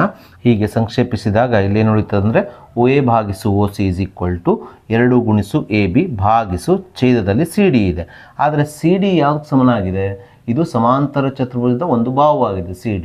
ಈ CD ಬಾಹುವು ಸಮಾಂತರ ಚತುರ್ಭುಜದ ಅಭಿಮುಖ ಬಾಹುವಾದ ABಗೆ ಸಮನಾಗಿದೆ. ಯಾಕಂದರೆ ಸಮಾಂತರ ಚತುರ್ಭುಜದಲ್ಲಿ ಅಭಿಮುಖ ಬಾಹುಗಳು ಏನಾಗಿರ್ತವೆ? ಯಾವಾಗಲೂ ಸಮ ಮತ್ತು ಸಮಾಂತರವಾಗಿರೋದ್ರಿಂದ CDಯು ABಗೆ ಸಮನಾಗಿದೆ. ಹಾಗಾಗಿ ನಾವು ಛೇದದಲ್ಲಿರುವ CDಯ ಸ್ಥಾನದಲ್ಲಿ ABಯನ್ನು ಬರೆದುಕೊಳ್ಳೋಣ. ABಯನ್ನು ಬರೆದುಕೊಂಡಾಗ ಇದು ಭಾಗಿಸು AB ಆಯಿತು. ಈಗ AB ಮತ್ತು ABಯನ್ನು ಕ್ಯಾನ್ಸಲ್ ಮಾಡಿದಾಗ ಇಲ್ಲೇನು ಉಳಿಯುತ್ತದೆ? ಈ 2 ಮಾತ್ರ ಉಳಿಯುತ್ತದೆ. ಸೊ ಆದ್ದರಿಂದ ಎಡಭಾಗದಲ್ಲಿ ಏನಿದೆ? OA/OC ಇದೆ. OA/OC = 2 ಆಗುತ್ತದೆ. ಸೊ ಮುಂದಿನ ಹಂತದಲ್ಲಿ OAಯನ್ನು ಇದ್ದಾಗೆ ಎಡಭಾಗದಲ್ಲಿ ಇಟ್ಕೊಂಡು OCಯನ್ನು ಓರೆ ಗುಣಾಕಾರ ಮಾಡಿ ಬಲಭಾಗಕ್ಕೆ ತೆಗೆದುಕೊಂಡು ಹೋದಾಗ ಇದು 2ಕ್ಕೆ ಗುಣಿಸಲ್ಪಟ್ಟು ಬಲಭಾಗವು 2 × OC ಆಗುತ್ತದೆ. ಇದನ್ನೇ ನಾವು ಉತ್ತರದಲ್ಲಿ ಪಡೆಯಬೇಕಿತ್ತು. ಹೀಗೆ ನಾವು ಕೊಟ್ಟಂಥ ಪ್ರಶ್ನೆಯನ್ನು ಸಾಧಿಸಬೇಕು. ಸೊ ಹಾಗೆ ನಾವೀಗ ಈ ವರ್ಷದ LBA ನೋಟ್ಸಲ್ಲಿರುವಂಥ ಜೊತೆಗೆ ಈ ವರ್ಷದ ಮಾಡೆಲ್ ಕ್ವಶನ್ ಪೇಪರ್ 2ರಲ್ಲಿ ಬಂದಿರುವಂಥ 3 ಮಾರ್ಕ್ಸಿನ ಮತ್ತೊಂದು ಇಂಪಾರ್ಟೆಂಟ್ ಪ್ರಶ್ನೆಯನ್ನು ತೆಗೆದುಕೊಳ್ಳೋಣ. ಪ್ರಶ್ನೆ ರೀತಿಯಾಗಿದೆ. ಚಿತ್ರದಲ್ಲಿ A, B ಮತ್ತು Cಗಳು ಕ್ರಮವಾಗಿ OP, OQ ಮತ್ತು ORಗಳ ಮೇಲಿನ ಬಿಂದುಗಳಾಗಿವೆ. AB ಸಮಾಂತರ PQ ಮತ್ತು AC ಸಮಾಂತರ PR ಆದಾಗ BC ಸಮಾಂತರ QR ಎಂದು ತೋರಿಸಿ ಅಂದ್ಕೊಂಡು ಪ್ರಶ್ನೆಯಲ್ಲಿ ಹೇಳಿದ್ದಾರೆ. ಸೊ ನಾವೀಗ ಪ್ರಶ್ನೆಯಲ್ಲಿ ನೀಡಿರುವ ಈ ದತ್ತಾಂಶಗಳನ್ನ ಬಳಸಿಕೊಂಡು ಪ್ರಶ್ನೆಯಲ್ಲಿ ಸಾಧಿಸಲಿಕ್ಕೆ ಹೇಳಿರುವಂಥ BC ಸಮಾಂತರ QR ಅನ್ನು ಸುಲಭವಾಗಿ ಸಾಧಿಸೋಣ. ಸೊ ಪ್ರಶ್ನೆಯಲ್ಲಿ ನಮಗೆ AB ಸಮಾಂತರ PQ ಅಂತ ಕೊಟ್ಟಿದ್ದಾರೆ. ಈ AB PQಗೆ ಸಮಾಂತರವಾಗಿರೋದು ತ್ರಿಭುಜ POQನಲ್ಲಿ. ಹಾಗಾಗಿ ತ್ರಿಭುಜ POQಗೆ ನಾವು ಥೇಲ್ಸನ ಪ್ರಮೇಯವನ್ನು ಅನ್ವಯಿಸಿ OA ಅನುಪಾತ AP OB ಅನುಪಾತ BQ ಅನ್ನು ಸಮ ಎಂದು ತೋರಿಸೋಣ. ಅದೇ ರೀತಿ ಪ್ರಶ್ನೆಯಲ್ಲಿ ನಮಗೆ AC ಸಮಾಂತರ PR ಅಂತ ಕೊಟ್ಟಿದ್ದಾರೆ. ಈ AC PRಗೆ ಸಮಾಂತರವಾಗಿರೋದು ತ್ರಿಭುಜ PORನಲ್ಲಿ. ಹಾಗಾಗಿ ತ್ರಿಭುಜ PORಗೂ ಸಹ ನಾವು ಥೇಲ್ಸನ ಪ್ರಮೇಯವನ್ನು ಅನ್ವಯಿಸಿ OA ಅನುಪಾತ AP OC ಅನುಪಾತ CR ಅನ್ನು ಸಮ ಎಂದು ತೋರಿಸೋಣ. ಈ 2 ಅನುಪಾತಗಳ ಆಧಾರದ ಮೇಲೆ ನಾವು ಪ್ರಶ್ನೆಯಲ್ಲಿ ಸಾಧಿಸಲಿಕ್ಕೆ ಹೇಳಿರುವ BC ಸಮಾಂತರ QR ಅನ್ನು ಸಾಧಿಸೋಣ. ಹಾಗಾಗಿ ಮೊದಲಿಗೆ ನಾವು ತ್ರಿಭುಜ POQ ಅನ್ನು ತೆಗೆದುಕೊಳ್ಳೋಣ. ತ್ರಿಭುಜ POQನಲ್ಲಿ ಪ್ರಶ್ನೆಯಲ್ಲಿ ನಮಗೆ AB ಸಮಾಂತರ PQ ಅಂತ ಕೊಟ್ಟಿದ್ದಾರೆ. ಅಂದರೆ ತ್ರಿಭುಜ POQನಲ್ಲಿ ABಯು PQಗೆ ಸಮಾಂತರವಾಗಿ ಅಂತ ಕೊಟ್ಟಿದ್ದಾರೆ. ಸೊ ಥೇಲ್ಸನ ಪ್ರಮೇಯದ ಪ್ರಕಾರ ತ್ರಿಭುಜದ ಯಾವುದಾದ್ರೂ ಒಂದು ಬಾಹುವಿಗೆ ಸಮಾಂತರವಾಗಿ ಎಳೆದ ರೇಖೆಯು ತ್ರಿಭುಜದ ಉಳಿದೆರಡು ಬಾಹುಗಳನ್ನು ಸಮಾನುಪಾತದಲ್ಲಿ ವಿಭಾಗಿಸ್ತದೆ. ಹಾಗಾಗಿ ಇಲ್ಲಿ ABಯು PQಗೆ ಸಮಾಂತರವಾಗಿರೋದ್ರಿಂದ ಈ ABಯು OP ಮತ್ತು OQಗಳನ್ನು ಸಮ ಅನುಪಾತದಲ್ಲಿ ವಿಭಾಗಿಸ್ತಾ ಇದೆ. ಸೊ ಅದನ್ನೇ ನಾವಿಲ್ಲಿ ಬರೆದುಕೊಳ್ಳೋಣ.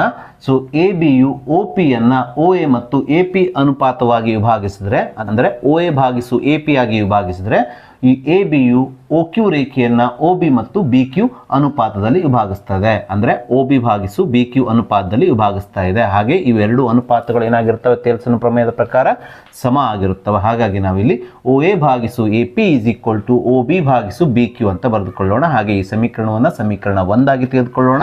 ಕಾರಣ ಥೇಲ್ಸನ ಪ್ರಮೇಯ ಅಂತ ಬರೆಯೋಣ. ಸೊ ಇದೇ ರೀತಿ ಪ್ರಶ್ನೆಯಲ್ಲಿ ನಮಗೆ AC ಸಮಾಂತರ PR ಅಂತ ಕೊಟ್ಟಿರೋದ್ರಿಂದ ಈ ACಯು PRಗೆ ಸಮಾಂತರವಾಗಿರೋದು ತ್ರಿಭುಜ PORನಲ್ಲಿ ಆಗಿರೋದ್ರಿಂದ ನಾವಿಲ್ಲಿ ತ್ರಿಭುಜ POR ಅನ್ನು ತೆಗೆದುಕೊಳ್ಳೋಣ. ತ್ರಿಭುಜ PORನಲ್ಲಿ AC ಸಮಾಂತರ PR ಎಂದು ಬರೆದುಕೊಳ್ಳೋಣ. ಸೊ ಇಲ್ಲಿ ತ್ರಿಭುಜ PORನಲ್ಲಿ ACಯು PRಗೆ ಸಮಾಂತರವಾಗಿರೋದ್ರಿಂದ ಥೇಲ್ಸನ ಪ್ರಮೇಯದ ಪ್ರಕಾರ ಈ AC ರೇಖೆಯು ತ್ರಿಭುಜದ ಬಾಹುಗಳಾದ OP ಮತ್ತು OCಗಳನ್ನು ಸಮಾನುಪಾತದಲ್ಲಿ ವಿಭಾಗಿಸುತ್ತದೆ. ಅಂದರೆ ಈ AC ಬಾಹುವು OPಯನ್ನು OA ಮತ್ತು AP ಅನುಪಾತಗಳಾಗಿ ವಿಭಾಗಿಸಿದರೆ OR ಬಾಹುವನ್ನು OC ಮತ್ತು CR ಅನುಪಾತಗಳಾಗಿ ವಿಭಾಗಿಸುತ್ತದೆ. ಹಾಗೆ ಇವೆರಡು ಅನುಪಾತಗಳು ಸಮನಾಗಿರುತ್ತವೆ. ಅಂದರೆ OA ಭಾಗಿಸು AP is equal to OC ಭಾಗಿಸು CR ಆಗುತ್ತದೆ. ಅದನ್ನು ನಾವಿಲ್ಲಿ ಬರೆದುಕೊಳ್ಳೋಣ. ಹಾಗೆ ಈ ಸಮೀಕರಣವನ್ನು ನಾವೀಗ ಸಮೀಕರಣ 2 ಆಗಿ ಬರೆದುಕೊಳ್ಳೋಣ.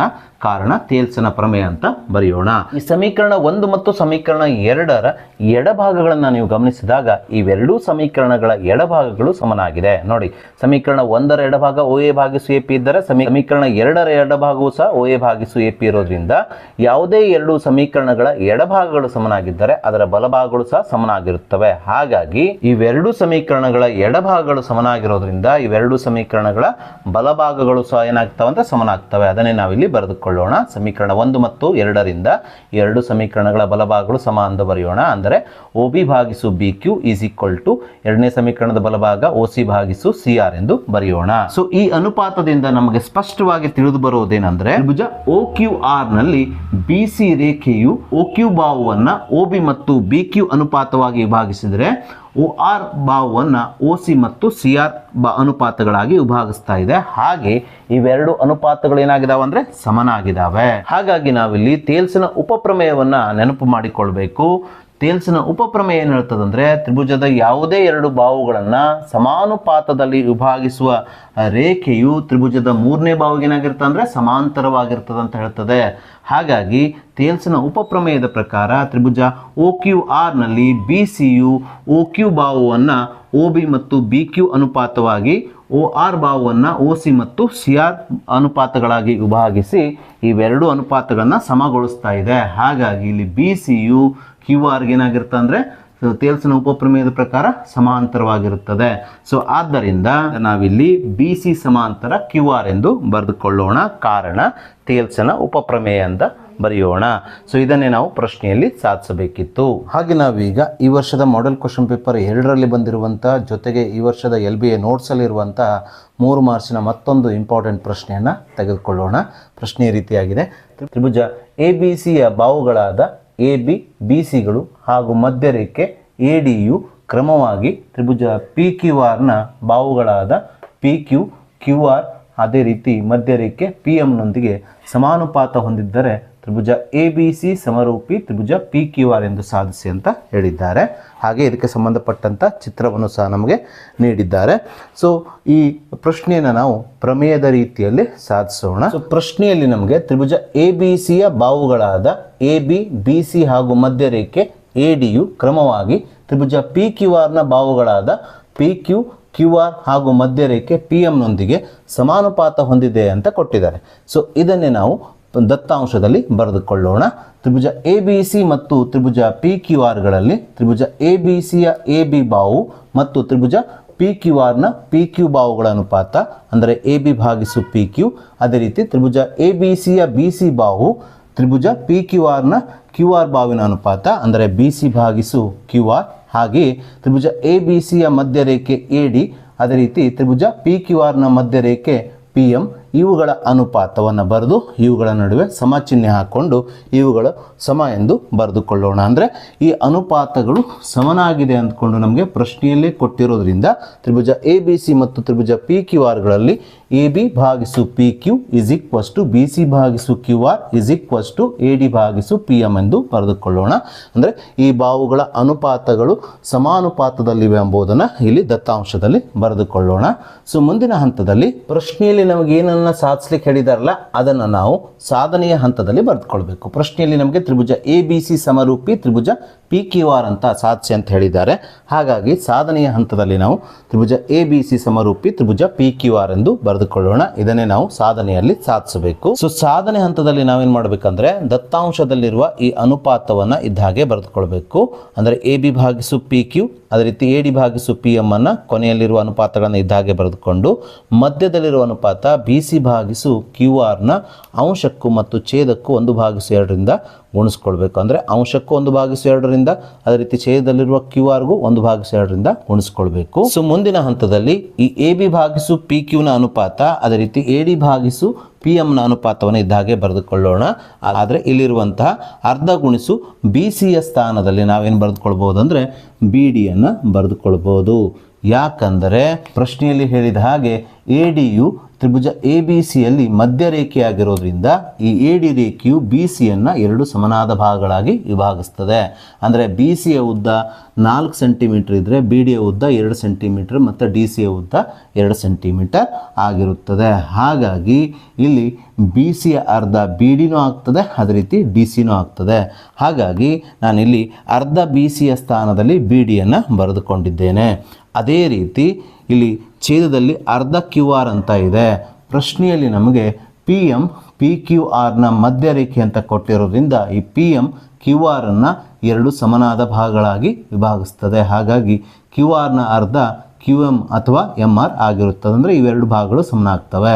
ಅದಕ್ಕೋಸ್ಕರ ನಾನಿಲ್ಲಿ ಅರ್ಧ ಗುಣಿಸು ಕ್ಯೂ ಆರ್ ಸ್ಥಾನದಲ್ಲಿ ಇದಕ್ಕೆ ಸಮನಾಗಿರುವ ಕ್ಯೂ ಎಮ್ ಅನ್ನು ಬರೆದುಕೊಳ್ತಾ ಇದ್ದೇನೆ. ಹೀಗೆ ಬರೆದಾಗ ಇದರ ಮುಂದಿನ ಹಂತವು ಎ ಬಿ ಭಾಗಿಸು P Q is equals to B D ಭಾಗಿಸು Q M is equal to A D ಭಾಗಿಸು ಪಿ ಎಮ್ ಆಗುತ್ತದೆ. ಕಾರಣ ಇಲ್ಲಿ ಡಿ ಯು ಬಿ ಸಿಯ ಮಧ್ಯಬಿಂದು. ಅದೇ ರೀತಿ ಈ ತ್ರಿಭುಜ ಪಿ ಕ್ಯೂ ಆರ್ನಲ್ಲಿ ಕ್ಯೂ ಆರ್ನ ಮಧ್ಯಬಿಂದು ಏನಾಗಿದೆ ಅಂದರೆ ಎಮ್ ಆಗಿದೆ ಎಂಬುದನ್ನು ಇಲ್ಲಿ ಬರೆದುಕೊಳ್ಳಬೇಕು. ಸೊ ಇಲ್ಲಿ ನೀವು ಈ ಅನುಪಾತಗಳನ್ನು ಗಮನಿಸಿದಾಗ ಈ ಅನುಪಾತಗಳಲ್ಲಿ ತ್ರಿಭುಜ ಎ ಬಿ ಡಿ ಮತ್ತು ತ್ರಿಭುಜ ಪಿ ಕ್ಯೂ ಎಮ್ಗಳಲ್ಲಿನ ಎ ಬಿ ಮತ್ತು ಪಿ ಕ್ಯೂ ಬಾಹುಗಳ ಅನುಪಾತ, ಬಿ ಡಿ ಮತ್ತು ಕ್ಯೂ ಎಮ್ ಬಾಹುಗಳ ಅನುಪಾತ, ಹಾಗೆಯೇ ಎ ಡಿ ಮತ್ತು ಪಿ ಎಮ್ ಬಾಹುಗಳ ಅನುಪಾತಗಳು ಏನಾಗಿದ್ದಾವೆ ಅಂದರೆ ಸಮನಾಗಿದ್ದಾವೆ.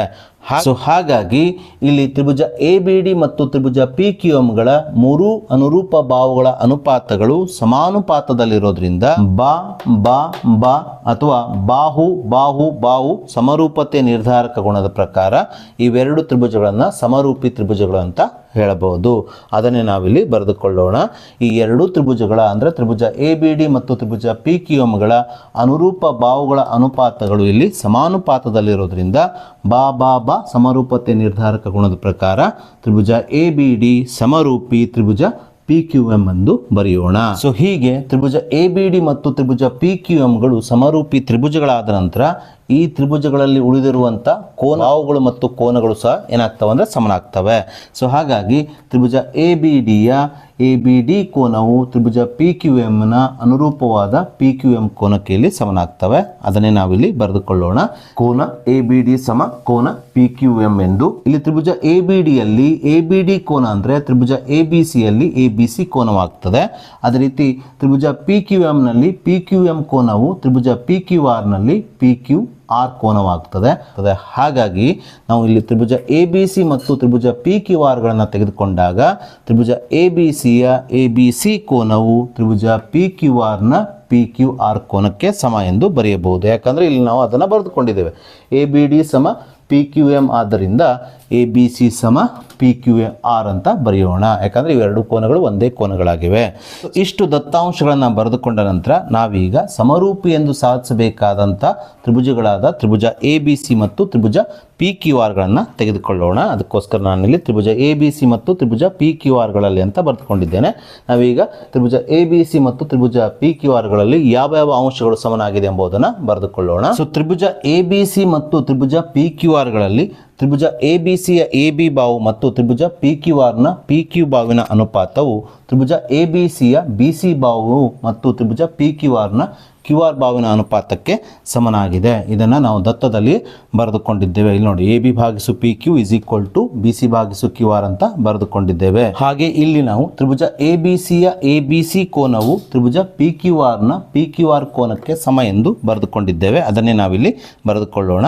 ತ್ರಿಭುಜ ಎ ಬಿ ಸಿಯ ಎ ಬಿ ಸಿ ಕೋನ ಇಸ್ ಈಕ್ವಲ್ ಟು ತ್ರಿಭುಜ ಪಿ ಕ್ಯೂ ಆರ್ನ ಪಿ ಕ್ಯೂ ಆರ್ ಕೋನ ಅಂತ ಬರೆದುಕೊಳ್ಳೋಣ. ಸೊ ಇಲ್ಲಿ ಸ್ಪಷ್ಟವಾಗಿ ತ್ರಿಭುಜ ಎ ಬಿ ಸಿ ಮತ್ತು ತ್ರಿಭುಜ ಪಿ ಕ್ಯೂ ಆರ್ಗಳಲ್ಲಿ ಎರಡು ಅನುರೂಪ ಬಾಹುಗಳ ಅನುಪಾತಗಳು ಸಮನಾಗಿದ್ದು ಒಂದು ಅನುರೂಪ ಕೋನದ ಜೋಡಿಯು ಸಮನಾಗಿರೋದ್ರಿಂದ ಬಾಹು ಕೋನ ಬಾಹು ಸಮರೂಪತೆ ನಿರ್ಧಾರಕ ಗುಣದ ಪ್ರಕಾರ ಇವೆರಡು ತ್ರಿಭುಜಗಳು ಸಮರೂಪಿ ತ್ರಿಭುಜಗಳಾಗ್ತವೆ. ಹಾಗಾಗಿ ನಾವಿಲ್ಲಿ ತ್ರಿಭುಜ ಎ ಬಿ ಸಿ ಸಮರೂಪಿ ತ್ರಿಭುಜ ಪಿ ಕ್ಯೂ ಆರ್ ಅಂತ ಬರೆದುಕೊಳ್ಳೋಣ. ಕಾರಣ ಬಾಹು ಕೋನ ಬಾಹು ಸಮರೂಪತೆಯ ನಿರ್ಧಾರಕ ಗುಣ ಅಂತ ಬರೆಯೋಣ. ಇದನ್ನು ನಮಗೆ ಪ್ರಶ್ನೆಯಲ್ಲಿ ಸಾಧಿಸಲಿಕ್ಕೆ ಹೇಳಿದ್ದು. ಹಾಗೆ ನಾವೀಗ ಈ ವರ್ಷದ LBA ನೋಟ್ಸ್ ಅಲ್ಲಿ ಇರುವಂತ, ಅದೇ ರೀತಿ ಈ ವರ್ಷದ ವಾರ್ಷಿಕ ಪರೀಕ್ಷೆಯಲ್ಲೂ ಸಹ ಬರಬಹುದಾದಂಥ ಮತ್ತೊಂದು 3 ಮಾರ್ಕ್ಸಿನ ಇಂಪಾರ್ಟೆಂಟ್ ಪ್ರಶ್ನೆಯನ್ನು ತೆಗೆದುಕೊಳ್ಳೋಣ. ಪ್ರಶ್ನೆ ಈ ರೀತಿಯಾಗಿದೆ. ಚಿತ್ರದಲ್ಲಿ ಇಲ್ಲಿ ನಮಗೊಂದು ಚಿತ್ರವನ್ನು ಕೊಟ್ಟಿದ್ದಾರೆ. PS ಭಾಗಿಸು SQ is equal to PT ಭಾಗಿಸು TR ಮತ್ತು ಕೋನ PST ಇಸ್ ಈಕ್ವಲ್ಸ್ ಟು ಕೋನ PRQ ಆದಾಗ ತ್ರಿಭುಜ PQR ಒಂದು ಸಮದ್ವಿಬಾಹು ತ್ರಿಭುಜ ಎಂದು ಸಾಧಿಸಿ ಅಂದ್ಕೊಂಡು ಪ್ರಶ್ನೆಯಲ್ಲಿ ಹೇಳಿದ್ದಾರೆ. ವಿದ್ಯಾರ್ಥಿಗಳೇ, ನಿಮಗೆಲ್ಲ ತಿಳಿದ ಹಾಗೆ ಮೂಲ ಸಮಾನುಪಾತತೆಯ ಪ್ರಮೇಯದ ವಿಲೋಮ ಪ್ರಮೇಯದ ಪ್ರಕಾರ ತ್ರಿಭುಜದ ಯಾವುದೇ ಎರಡು ಬಾಹುಗಳನ್ನು ಸಮಾನುಪಾತದಲ್ಲಿ ವಿಭಾಗಿಸುವ ರೇಖೆಯು ತ್ರಿಭುಜದ ಮೂರನೇ ಬಾಹುವಿಗೆ ಏನಾಗಿರುತ್ತೆ ಅಂದರೆ ಸಮಾಂತರವಾಗಿರುತ್ತದೆ. ಸೊ ಪ್ರಶ್ನೆಯಲ್ಲಿ ನಮಗೆ PS ಅನುಪಾತ SQ ಅಂದರೆ PS ಭಾಗಿಸು SQ, ಅದೇ ರೀತಿ PT ಭಾಗಿಸು TR ಅಂತ ಕೊಟ್ಟಿದ್ದಾರೆ. ಅಂದರೆ ಇಲ್ಲಿ ST ರೇಖೆಯು ಈ ತ್ರಿಭುಜದ PQ ಮತ್ತು PR ಬಾಹುಗಳನ್ನು ಸಮ ಅನುಪಾತದಲ್ಲಿ ವಿಭಾಗಿಸ್ತದೆ ಅಂತ ಕೊಟ್ಟಿದ್ದಾರೆ. ಹಾಗಾಗಿ ಮೂಲ ಸಮಾನುಪಾತತೆಯ ಪ್ರಮೇಯದ ವಿಲೋಮ ಪ್ರಮೇಯದ ಪ್ರಕಾರ ಈ ST ರೇಖೆಯು ತ್ರಿಭುಜದ PQ ಮತ್ತು PR ಬಾಹುಗಳನ್ನು ಸಮಾನುಪಾತದಲ್ಲಿ ವಿಭಾಗಿಸ್ತಾ ಇರೋದ್ರಿಂದ ಈ ST ರೇಖೆಯು ತ್ರಿಭುಜದ ಮೂರನೇ ಬಾಹುವಾದ QRಗೆ ಏನಾಗಿರ್ತದೆ ಅಂದರೆ ಸಮಾಂತರವಾಗಿರುತ್ತದೆ. ಅದನ್ನೇ ನಾವಿಲ್ಲಿ ಬರೆದುಕೊಳ್ಳೋಣ. PS ಭಾಗಿಸು SQ is equals to PT ಭಾಗಿಸು TR ಆಗಿರೋದ್ರಿಂದ ಇಲ್ಲಿ STಯು ತ್ರಿಭುಜದ ಮೂರನೇ ಬಾಹು QRಗೆ ಸಮಾಂತರವಾಗಿರುತ್ತದೆ ಎಂದು. ಕಾರಣ ಮೂಲ ಸಮಾನುಪಾತತೆಯ ಪ್ರಮೇಯದ ವಿಲೋಮ ಪ್ರಮೇಯ ಎಂದು ಬರೆಯೋಣ. ಸೊ ಇಲ್ಲಿ STಯು QRಗೆ ಸಮಾಂತರವಾಗಿರೋದ್ರಿಂದ ಇವುಗಳಿಂದ ಏರ್ಪಟ್ಟ ಅನುರೂಪ ಕೋನಗಳು ಏನಾಗ್ತವೆ ಅಂದರೆ ಸಮನಾಗ್ತವೆ. ಅಂದರೆ ಅನುರೂಪ ಕೋನಗಳಾದ PST ಮತ್ತು PQRಗಳು ಏನಾಗ್ತವೆ ಸಮನಾಗ್ತವೆ. ಆದ್ದರಿಂದ ನಾವಿಲ್ಲಿ ಕೋನ PST ಇಸ್ ಈಕ್ವಲ್ಸ್ ಟು ಕೋನ PQR ಎಂದು ಬರೆದುಕೊಳ್ಳೋಣ. ಕಾರಣ ಅನುರೂಪ ಕೋನಗಳು ಎಂದು ಬರೆಯೋಣ. ಸೊ ಹಾಗೆ ಪ್ರಶ್ನೆಯಲ್ಲಿ ನಮಗೆ ಕೋನ PST ಇಸ್ ಈಕ್ವಲ್ಸ್ ಟು ಕೋನ PRQ ಅಂತೂ ಕೊಟ್ಟಿದ್ದಾರೆ. ಇದನ್ನೇ ನಾವಿಲ್ಲಿ ಬರೆದುಕೊಳ್ಳೋಣ. ಕೋನ PST ಇಸ್ ಈಕ್ವಲ್ ಟು ಕೋನ PRQ. ಕಾರಣ ಇದನ್ನು ಪ್ರಶ್ನೆಯಲ್ಲಿ ಕೊಟ್ಟಿರೋದ್ರಿಂದ ದತ್ತ ಅಂತ ಬರೆಯೋಣ. ನಾವೀಗ ಈ ಎರಡು ಸಮೀಕರಣಗಳನ್ನ ಗಮನಿಸಿದಾಗ ಈ ಎರಡು ಸಮೀಕರಣಗಳ ಎಡಭಾಗದಲ್ಲಿ ಏನಿದೆ ಅಂದರೆ ಕೋನ PST ಕೋನ PST ಅಂತ ಇದೆ. ಹಾಗಾಗಿ ಈ ಎರಡು ಸಮೀಕರಣಗಳ ಎಡಭಾಗಗಳು ಸಮನಾಗಿವೆ. ಅಂದರೆ ಈ ಎರಡು ಸಮೀಕರಣಗಳ ಎಡಭಾಗಗಳ ಕೋನಗಳು ಸಮನಾಗಿವೆ. ಹಾಗಾಗಿ ಈ ಎರಡು ಸಮೀಕರಣಗಳ ಬಲಭಾಗಗಳ ಕೋನಗಳು ಏನಾಗ್ತವೆ ಅಂದರೆ ಸಮನಾಗ್ತವೆ. ಫಾರ್ ಎಕ್ಸಾಂಪಲ್, ಎ ನ ಬೆಲೆ 2, ಬಿ ನ ಬೆಲೆ 2 ಆಗಿದ್ದಾಗ A is equals to B ಆಗ್ತದೆ. ಸೊ ಹಾಗಾಗಿ ಈ ಎರಡು ಸಮೀಕರಣಗಳ ಎಡಭಾಗಗಳು ಸಮನಾಗಿರೋದ್ರಿಂದ ಈ ಎರಡು ಸಮೀಕರಣಗಳ ಬಲಭಾಗಗಳು ಸಮ ಎಂದು ಇಲ್ಲಿ ನಾವು ಬರೆಯೋಣ. ಅಂದರೆ ಮೊದಲನೇ ಸಮೀಕರಣದ ಬಲಭಾಗ ಕೋನ PQR ಇಸ್ ಈಕ್ವಲ್ ಟು ಎರಡನೇ ಸಮೀಕರಣದ ಬಲಭಾಗ ಕೋನ PRQ ಎಂದು ಬರೆಯೋಣ. ಸೊ ನಾವಿಲ್ಲಿ ಬರೆದದ್ದು ತ್ರಿಭುಜ PQR ನಲ್ಲಿ ಕೋನ PQR ಸಮ ಕೋನ PRQ ಎಂದು. ಅಂದರೆ ತ್ರಿಭುಜ PQR ನಲ್ಲಿರುವ Q ಕೋನ ಮತ್ತು R ಕೋನಗಳು ಸಮ ಎಂದು ಬರೆದಿದ್ದೇವೆ. ಸೊ ವಿದ್ಯಾರ್ಥಿಗಳೇ, ಯಾವುದೇ ಒಂದು ತ್ರಿಭುಜದಲ್ಲಿ ಎರಡು ಕೋನಗಳು ಸಮನಾಗಿದ್ದರೆ ಅದು ಸಮದ್ವಿಬಾಹು ತ್ರಿಭುಜವಾಗಿರುತ್ತದೆ ಎಂಬುದು ನಿಮಗೆ ತಿಳಿದಿದೆ. ಹಾಗೆಯೇ ಆ ಎರಡು ಕೋನಗಳಿಗೆ ಅಭಿಮುಖವಾಗಿರುವ ಅಂದರೆ ಆ ಎರಡು ಸಮನಾದ ಕೋನಗಳಿಗೆ ಅಭಿಮುಖವಾಗಿರುವ ಬಾಹುಗಳು ಸಹ ಏನಾಗಿರ್ತವೆ ಅಂದರೆ ಸಮನಾಗಿರ್ತವೆ. ಹಾಗಾಗಿ ತ್ರಿಭುಜ PQR ನಲ್ಲಿ ಕೋನ Q ಮತ್ತು ಕೋನ R ಅಥವಾ ತ್ರಿಕೋನ PQR ಮತ್ತು ಕೋನ PRQಗಳು ಸಮನಾಗಿರೋದ್ರಿಂದ ಈ ಸಮನಾದ ಕೋನಗಳಿಗೆ ಅಭಿಮುಖವಾಗಿರುವ ಅಥವಾ ಎದುರಿರುವ ಬಾಹುಗಳು ಏನಾಗಿರ್ತವೆ ಅಂದರೆ ಸಮನಾಗಿರ್ತವೆ. ಹಾಗಾಗಿ ಕೋನ Qಗೆ ಅಭಿಮುಖವಾಗಿರುವ ಬಾಹು PR, ಹಾಗೆ ಕೋನ Rಗೆ ಅಭಿಮುಖ ಅಥವಾ ಎದುರಿರುವ ಬಾಹು ಯಾವುದು ತ್ರಿಭುಜ PQR ನಲ್ಲಿ PQ. ಇವೆರಡು ಬಾಹುಗಳು ಏನಾಗ್ತವೆ ಅಂದರೆ ಸಮನಾಗ್ತವೆ. ಸೊ ಆದ್ದರಿಂದ ತ್ರಿಭುಜ PQR ನಲ್ಲಿ PQ ಮತ್ತು PR ಬಾಹುಗಳು ಸಮನಾಗಿವೆ. ಸೊ ಯಾವುದೇ ಒಂದು ತ್ರಿಭುಜದಲ್ಲಿ ಎರಡು ಬಾಹುಗಳು ಸಮನಾಗಿದ್ದರೆ ಅದನ್ನು ಸಮದ್ವಿಬಾಹು ತ್ರಿಭುಜ ಅಂತ ಕರೀತಾರೆ. ಹಾಗಾಗಿ ಇಲ್ಲಿ ತ್ರಿಭುಜ PQR ನಲ್ಲಿ PQ ಮತ್ತು PR ಬಾಹುಗಳು ಸಮನಾಗಿರೋದ್ರಿಂದ ಇಲ್ಲಿ ತ್ರಿಭುಜ PQR ಒಂದು ಏನಾಗ್ತದೆ ಅಂದರೆ ಸಮದ್ವಿಬಾಹು ತ್ರಿಭುಜವಾಗುತ್ತದೆ. ಇದನ್ನೇ ನಮಗೆ ಪ್ರಶ್ನೆಯಲ್ಲಿ ಸಾಧಿಸಲಿಕ್ಕೆ ಹೇಳಿದ್ದು. ಸೊ ಹಾಗೆ ನಾವೀಗ ಈ ವರ್ಷದ ರಾಜ್ಯ ಮಟ್ಟದ ಪೂರ್ವ ಸಿದ್ಧತಾ ಪರೀಕ್ಷೆ 2 ಅಥವಾ ಪ್ರಿಪರೇಟರಿ ಎಕ್ಸಾಮ್ 2ದಲ್ಲಿ ಬಂದಿರುವಂಥ ಹಾಗೆಯೇ ಈ ವರ್ಷದ ಮಾಡೆಲ್ ಕ್ವಶನ್ ಪೇಪರ್ 3ರಲ್ಲಿ ಇರುವಂಥ ಒಂದು 3 ಮಾರ್ಕ್ಸಿನ ಇಂಪಾರ್ಟೆಂಟ್ ಪ್ರಶ್ನೆಯನ್ನು ತೆಗೆದುಕೊಳ್ಳೋಣ. ಪ್ರಶ್ನೆ ಈ ರೀತಿಯಾಗಿದೆ. ABCD ಒಂದು ಸಮಾಂತರ ಚತುರ್ಭುಜ. BCಯ ಮೇಲೆ ಈ ಒಂದು ಬಿಂದು ಕರ್ಣ BDಯು A ಮತ್ತು Eಗಳನ್ನು ಸೇರಿಸುವ ರೇಖೆಯನ್ನು F ನಲ್ಲಿ ಛೇದಿಸುತ್ತದೆ. ಹಾಗಾದರೆ DF into EF is equal to FB into FA ಎಂದು ಸಾಧಿಸಿ ಅಂದ್ಕೊಂಡು ಪ್ರಶ್ನೆಯಲ್ಲಿ ಕೇಳಿದ್ದಾರೆ. ಆದರೆ ಈ ಪ್ರಶ್ನೆಗೆ ಸಂಬಂಧಪಟ್ಟಂಥ ಯಾವುದೇ ಚಿತ್ರವನ್ನು ನೀಡಿಲ್ಲ. ಈ ಪ್ರಶ್ನೆಯನ್ನು ಬಿಡಿಸಲು ನಮಗೆ ಚಿತ್ರದ ಅಗತ್ಯ ಇದೆ. ಚಿತ್ರವನ್ನು ಬಿಡಿಸದೆ ನೀವು ಉತ್ತರವನ್ನು ಬರೆಯೋ ಹಾಗಿಲ್ಲ. ಚಿತ್ರ ಇಲ್ಲದಿದ್ದರೆ ನಿಮಗೆ ಮಾರ್ಕ್ಸನ್ನು ನೀಡಲಾಗುವುದಿಲ್ಲ, ಅಂದರೆ 0 ಮಾರ್ಕ್ಸನ್ನು ನೀಡಲಾಗ್ತದೆ. ಹಾಗಾಗಿ ಮೊದಲಿಗೆ ನಾವು ಪ್ರಶ್ನೆಯಲ್ಲಿ ನೀಡಿರುವ ದತ್ತಾಂಶದ ಆಧಾರದ ಮೇಲೆ ಚಿತ್ರವನ್ನು ಬಿಡಿಸಿಕೊಳ್ಳೋಣ. ಸೊ ಪ್ರಶ್ನೆಯಲ್ಲಿ ನೀಡಿದ ಹಾಗೆ ನಾವಿಲ್ಲಿ ABCD ಸಮಾಂತರ ಚತುರ್ಭುಜವನ್ನು ರಚಿಸಿಕೊಳ್ಳೋಣ. ತದನಂತರ ಪ್ರಶ್ನೆಯಲ್ಲಿ ನಮಗೆ BCಯ ಮೇಲೆ ಈ ಒಂದು ಬಿಂದು ಅಂತ ಹೇಳಿದ್ದಾರೆ. ಹಾಗಾಗಿ BCಯ ಮೇಲೆ ನಾವು ಒಂದು ಬಿಂದುವನ್ನು ಗುರುತಿಸಿ ಇದನ್ನು E ಅಂತ ಗುರುತಿಸೋಣ. ಹಾಗೆ ಕರ್ಣ BD ಅಂತ ಹೇಳಿದ್ದಾರೆ. ಕರ್ಣ BDಯನ್ನು ನಾವು ಎಳೆದುಕೊಳ್ಳೋಣ. ತದನಂತರ ಈ ಕರ್ಣ BDಯು A ಮತ್ತು Eಗಳನ್ನು ಸೇರಿಸುವ ರೇಖೆ ಅಂತ ಹೇಳಿದ್ದಾರೆ. ಇಲ್ಲಿ A ಇಲ್ಲಿದೆ, ಇಲ್ಲಿದೆ ಬಿ ಸಿ ಎಮ್ ಇಲ್ಲಿದೆ. ಎ ಮತ್ತು ಇಗಳನ್ನು ಸೇರಿಸಿದಾಗ ನಮಗೆ ಎ ಇ ರೇಖೆ ಸಿಗುತ್ತದೆ. ಈ ಕರ್ಣ ಬಿ ಡಿ ಎ ಮತ್ತು ಈ ಬಿಂದುಗಳನ್ನು ಸೇರಿಸುವ ರೇಖೆಯನ್ನು ಯಾವ ಬಿಂದುವಿನಲ್ಲಿ ಛೇದಿಸ್ತಾ ಇದೆ? ಈ ಬಿಂದುವಿನಲ್ಲಿ ಛೇದಿಸ್ತಾ ಇದೆ. ಈ ಬಿಂದುವನ್ನು ಏನಂತ ಕೊಟ್ಟಿದ್ದಾರೆ? ಎಫ್ ಅಂತ ಕೊಟ್ಟಿದ್ದಾರೆ. ಸೊ ಹೀಗೆ ನಾವು ನೀಡಿರುವ ದತ್ತಾಂಶದ ಆಧಾರದ ಮೇಲೆ ಚಿತ್ರವನ್ನು ರಚಿಸಿಕೊಳ್ಳಬೇಕು. ತದನಂತರ ಈ ಚಿತ್ರದ ಆಧಾರದ ಮೇಲೆ ಪ್ರಶ್ನೆಯಲ್ಲಿ ಸಾಧಿಸಲಿಕ್ಕೆ ಹೇಳಿರುವಂಥ D F into F is equal to F B into F ಎನ್ನು ಸಾಧಿಸಬೇಕು. ಸೊ ವಿದ್ಯಾರ್ಥಿಗಳೇ, ಪ್ರಶ್ನೆಯಲ್ಲಿ ನಮಗೆ ಸಾಧಿಸಲಿಕ್ಕೆ ಹೇಳಿರುವ D F into F is equal to F B into F A ಇದನ್ನು ಸಾಧಿಸಬೇಕಾದ್ರೆ ನಾವಿಲ್ಲಿ ತೆಗೆದುಕೊಳ್ಳಬೇಕಾದ ತ್ರಿಭುಜಗಳೆಂದರೆ ಇವುಗಳನ್ನು ಬಾಹುಗಳನ್ನಾಗಿ ಹೊಂದಿರುವ ತ್ರಿಭುಜಗಳು. ಅವುಗಳೆಂದರೆ ಎ ಎಫ್ ಡಿ ಮತ್ತು ಬಿ ಎಫ್ ಡಿ ಆಗಿದೆ. ಏಕೆಂದರೆ ಡಿ ಎಫ್, ಇ ಎಫ್, ಅದೇ ರೀತಿ ಎಫ್ ಬಿ ಮತ್ತು ಎಫ್ ಎಗಳು ಇವೆರಡು ತ್ರಿಭುಜಗಳಲ್ಲಿವೆ. ಹಾಗಾಗಿ ನಾನಿಲ್ಲಿ ಇ ಎಫ್ ಡಿ ಮತ್ತು ಬಿ ಎಫ್ ಡಿ ತ್ರಿಭುಜಗಳನ್ನು ತೆಗೆದುಕೊಳ್ತಾ ಇದ್ದೇನೆ.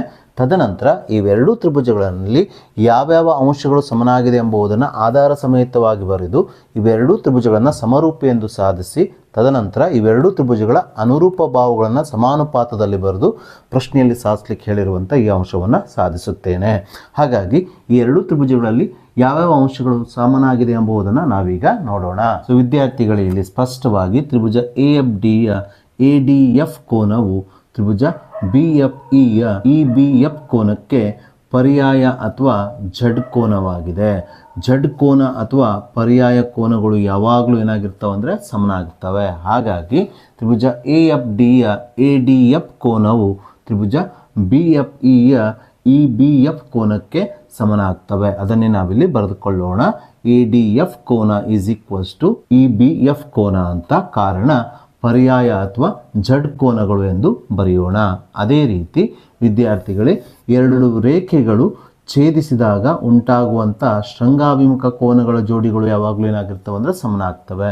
ಇಲ್ಲೂ ಸಹ ಬಿ ಡಿ ಮತ್ತು ಎ ಇ ರೇಖೆಗಳು ಎಫ್ ಬಿಂದುವಿನಲ್ಲಿ ಛೇದಿಸ್ತಾ ಇರೋದ್ರಿಂದ ಇಲ್ಲಿ ಉಂಟಾಗುವಂಥ ಶೃಂಗಾಭಿಮುಖ ಕೋನಗಳ ಜೋಡಿಗಳಾದ ಎ ಎಫ್ ಡಿ ಮತ್ತು ಬಿ ಎಫ್ ಇ ಕೋನಗಳು ಏನಾಗ್ತವೆ ಅಂದರೆ ಸಮನಾಗ್ತವೆ. ಯಾಕಂದರೆ ಇವೆರಡು ಶೃಂಗಾಭಿಮುಖ ಕೋನಗಳಾಗಿವೆ. ಹಾಗಾಗಿ ನಾವಿಲ್ಲಿ ತ್ರಿಭುಜ ಎ ಎಫ್ ಡಿಯ ಎ ಎಫ್ ಡಿ ಕೋನ ಈಸ್ ಈಕ್ವಲ್ಸ್ ಟು ತ್ರಿಭುಜ ಬಿ ಎಫ್ ಇಯ ಬಿ ಎಫ್ ಇ ಕೋನ ಎಂದು ಬರೆಯೋಣ.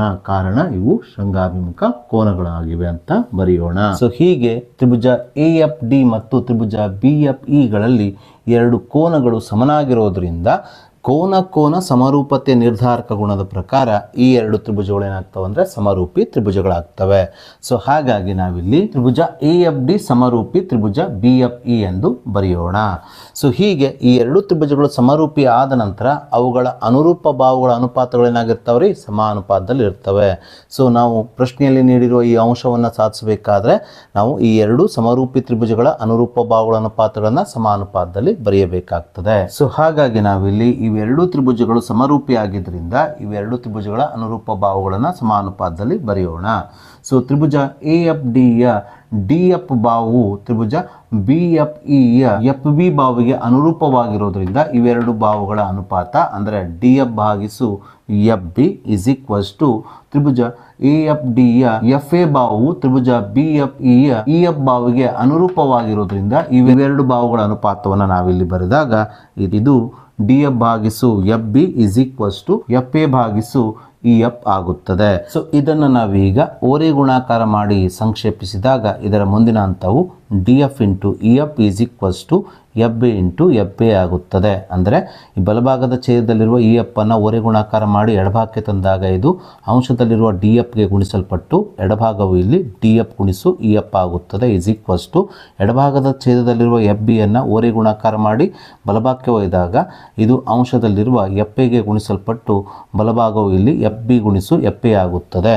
ಸೊ ಹಾಗಾಗಿ ಇದರ ಮುಂದಿನ ಹಂತವು ಈ ಡಿ ಎಫ್ ಗುಣಿಸು E F is equals to F B ಗುಣಿಸು ಎಫ್ ಎ ಆಗುತ್ತದೆ. ಇದನ್ನೇ ನಾವು ಪ್ರಶ್ನೆಯಲ್ಲಿ ಸಾಧಿಸಬೇಕಿತ್ತು. ಹೀಗೆ ನಾವು ಈ ಪ್ರಶ್ನೆಯನ್ನು ಸಾಧಿಸಬೇಕು.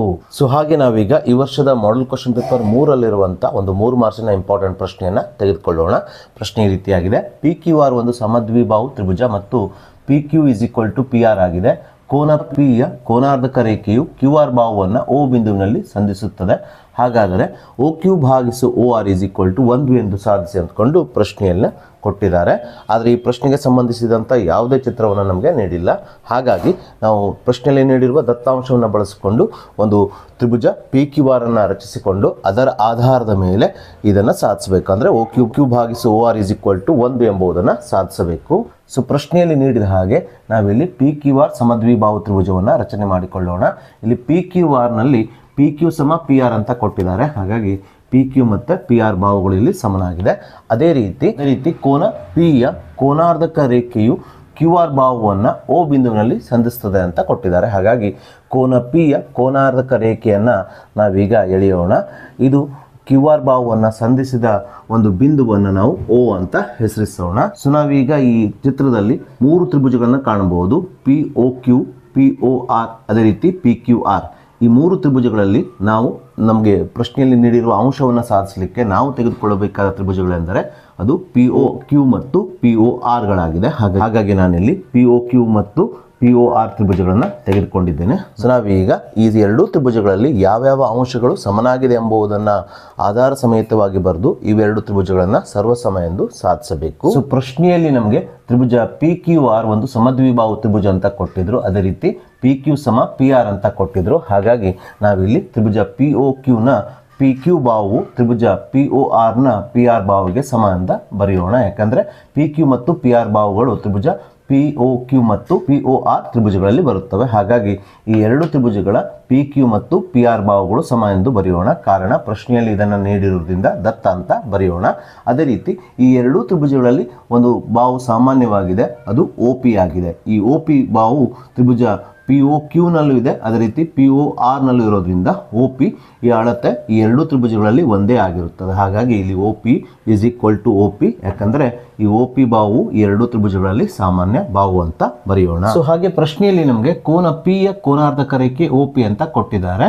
ಸೊ ಹಾಗಾಗಿ ಈ ಕೋನಾರ್ಧಕ ರೇಖೆ OP ಕೋನ P ಅನ್ನು 2 ಸಮನಾದ ಕೋನಗಳಾಗಿ ವಿಭಾಗಿಸ್ತದೆ. ಯಾಕಂದರೆ ಯಾವುದೇ ಒಂದು ಕೋನಾರ್ಧಕ ರೇಖೆಯು ಒಂದು ಕೋನವನ್ನು 2 ಸಮನಾದ ಭಾಗಗಳಾಗಿ ಮಾಡುತ್ತದೆ. ಅಂದರೆ ಕೋನ P ನ ಬೆಲೆ 80 ಡಿಗ್ರಿ ಇದ್ದರೆ ಕೋನ OPQ ನ ಬೆಲೆ 40 ಡಿಗ್ರಿ, ಅದೇ ರೀತಿ OPR ನ ಕೋನದ ಬೆಲೆ 40 ಡಿಗ್ರಿ ಆಗುತ್ತದೆ. ಹಾಗಾಗಿ ಇಲ್ಲಿ ಸ್ಪಷ್ಟವಾಗಿ ತ್ರಿಭುಜ POQ ನ OPQ ಕೋನವು ತ್ರಿಭುಜ POR ನ OPR ಕೋನಕ್ಕೆ ಸಮನಾಗುತ್ತದೆ. ಅದನ್ನೇ ನಾವಿಲ್ಲಿ ಬರೆದುಕೊಳ್ಳೋಣ. OPQ ಕೋನ = OPR ಕೋನ ಎಂದು. ಕಾರಣ OPಯು ಇಲ್ಲಿ ಕೋನಾರ್ಧಕ ರೇಖೆ ಅಂತ ಬರೆಯೋಣ. ಸೊ ಹೀಗೆ ತ್ರಿಭುಜ POQ ಮತ್ತು ತ್ರಿಭುಜ PORಗಳ 2 ಅನುರೂಪ ಬಾಹುಗಳ ಜೋಡಿಗಳು ಸಮನಾಗಿದ್ದು ಒಂದು ಅನುರೂಪ ಕೋನಗಳ ಜೋಡಿಗಳು ಸಮನಾಗಿರೋದ್ರಿಂದ ಬಾಹು ಕೋನ ಬಾಹು ಸರ್ವಸಮತೆಯ ಸಿದ್ಧಾಂತದ ಪ್ರಕಾರ ಇವೆರಡು ತ್ರಿಭುಜಗಳು ಏನಾಗ್ತವೆ ಅಂದರೆ ಸರ್ವಸಮ ತ್ರಿಭುಜಗಳಾಗ್ತವೆ. ಸೊ ಆದ್ದರಿಂದ ನಾನಿಲ್ಲಿ ತ್ರಿಭುಜ POQ ಸರ್ವಸಮ ತ್ರಿಭುಜ POR ಅಂತ ಬರೆದುಕೊಂಡಿದ್ದೇನೆ. ಕಾರಣ ಬಾಹು ಕೋನ ಬಾಹು ಸರ್ವಸಮತೆಯ ಸಿದ್ಧಾಂತ ಅಂತ ಬರೆಯಬೇಕು. ಸೊ ಹೀಗೆ ಈ 2 ತ್ರಿಭುಜಗಳನ್ನು ಸರ್ವಸಮ ಅಂತ ಪ್ರೂವ್ ಮಾಡಬೇಕಾದ್ರೆ ಈ 2 ತ್ರಿಭುಜಗಳ 3 ಅನುರೂಪ ಅಂಶಗಳು ಸಮನಾಗಿರಬೇಕಿತ್ತು. ಇವು ಸಮನಾಗಿದ್ದ ಕಾರಣದಿಂದ ಇವೆರಡು ತ್ರಿಭುಜಗಳು ಏನಾಗಿದ್ವು ಸರ್ವಸಮ ತ್ರಿಭುಜಗಳಾದವು. ಸೊ 2 ತ್ರಿಭುಜಗಳು ಸರ್ವಸಮ ಆದ ನಂತರ ಉಳಿದ 3 ಅಂಶಗಳು ಏನಾಗುತ್ತವೆ ಅಂದರೆ ತನ್ನಂತಾನೆ ಸಮನಾಗ್ತವೆ.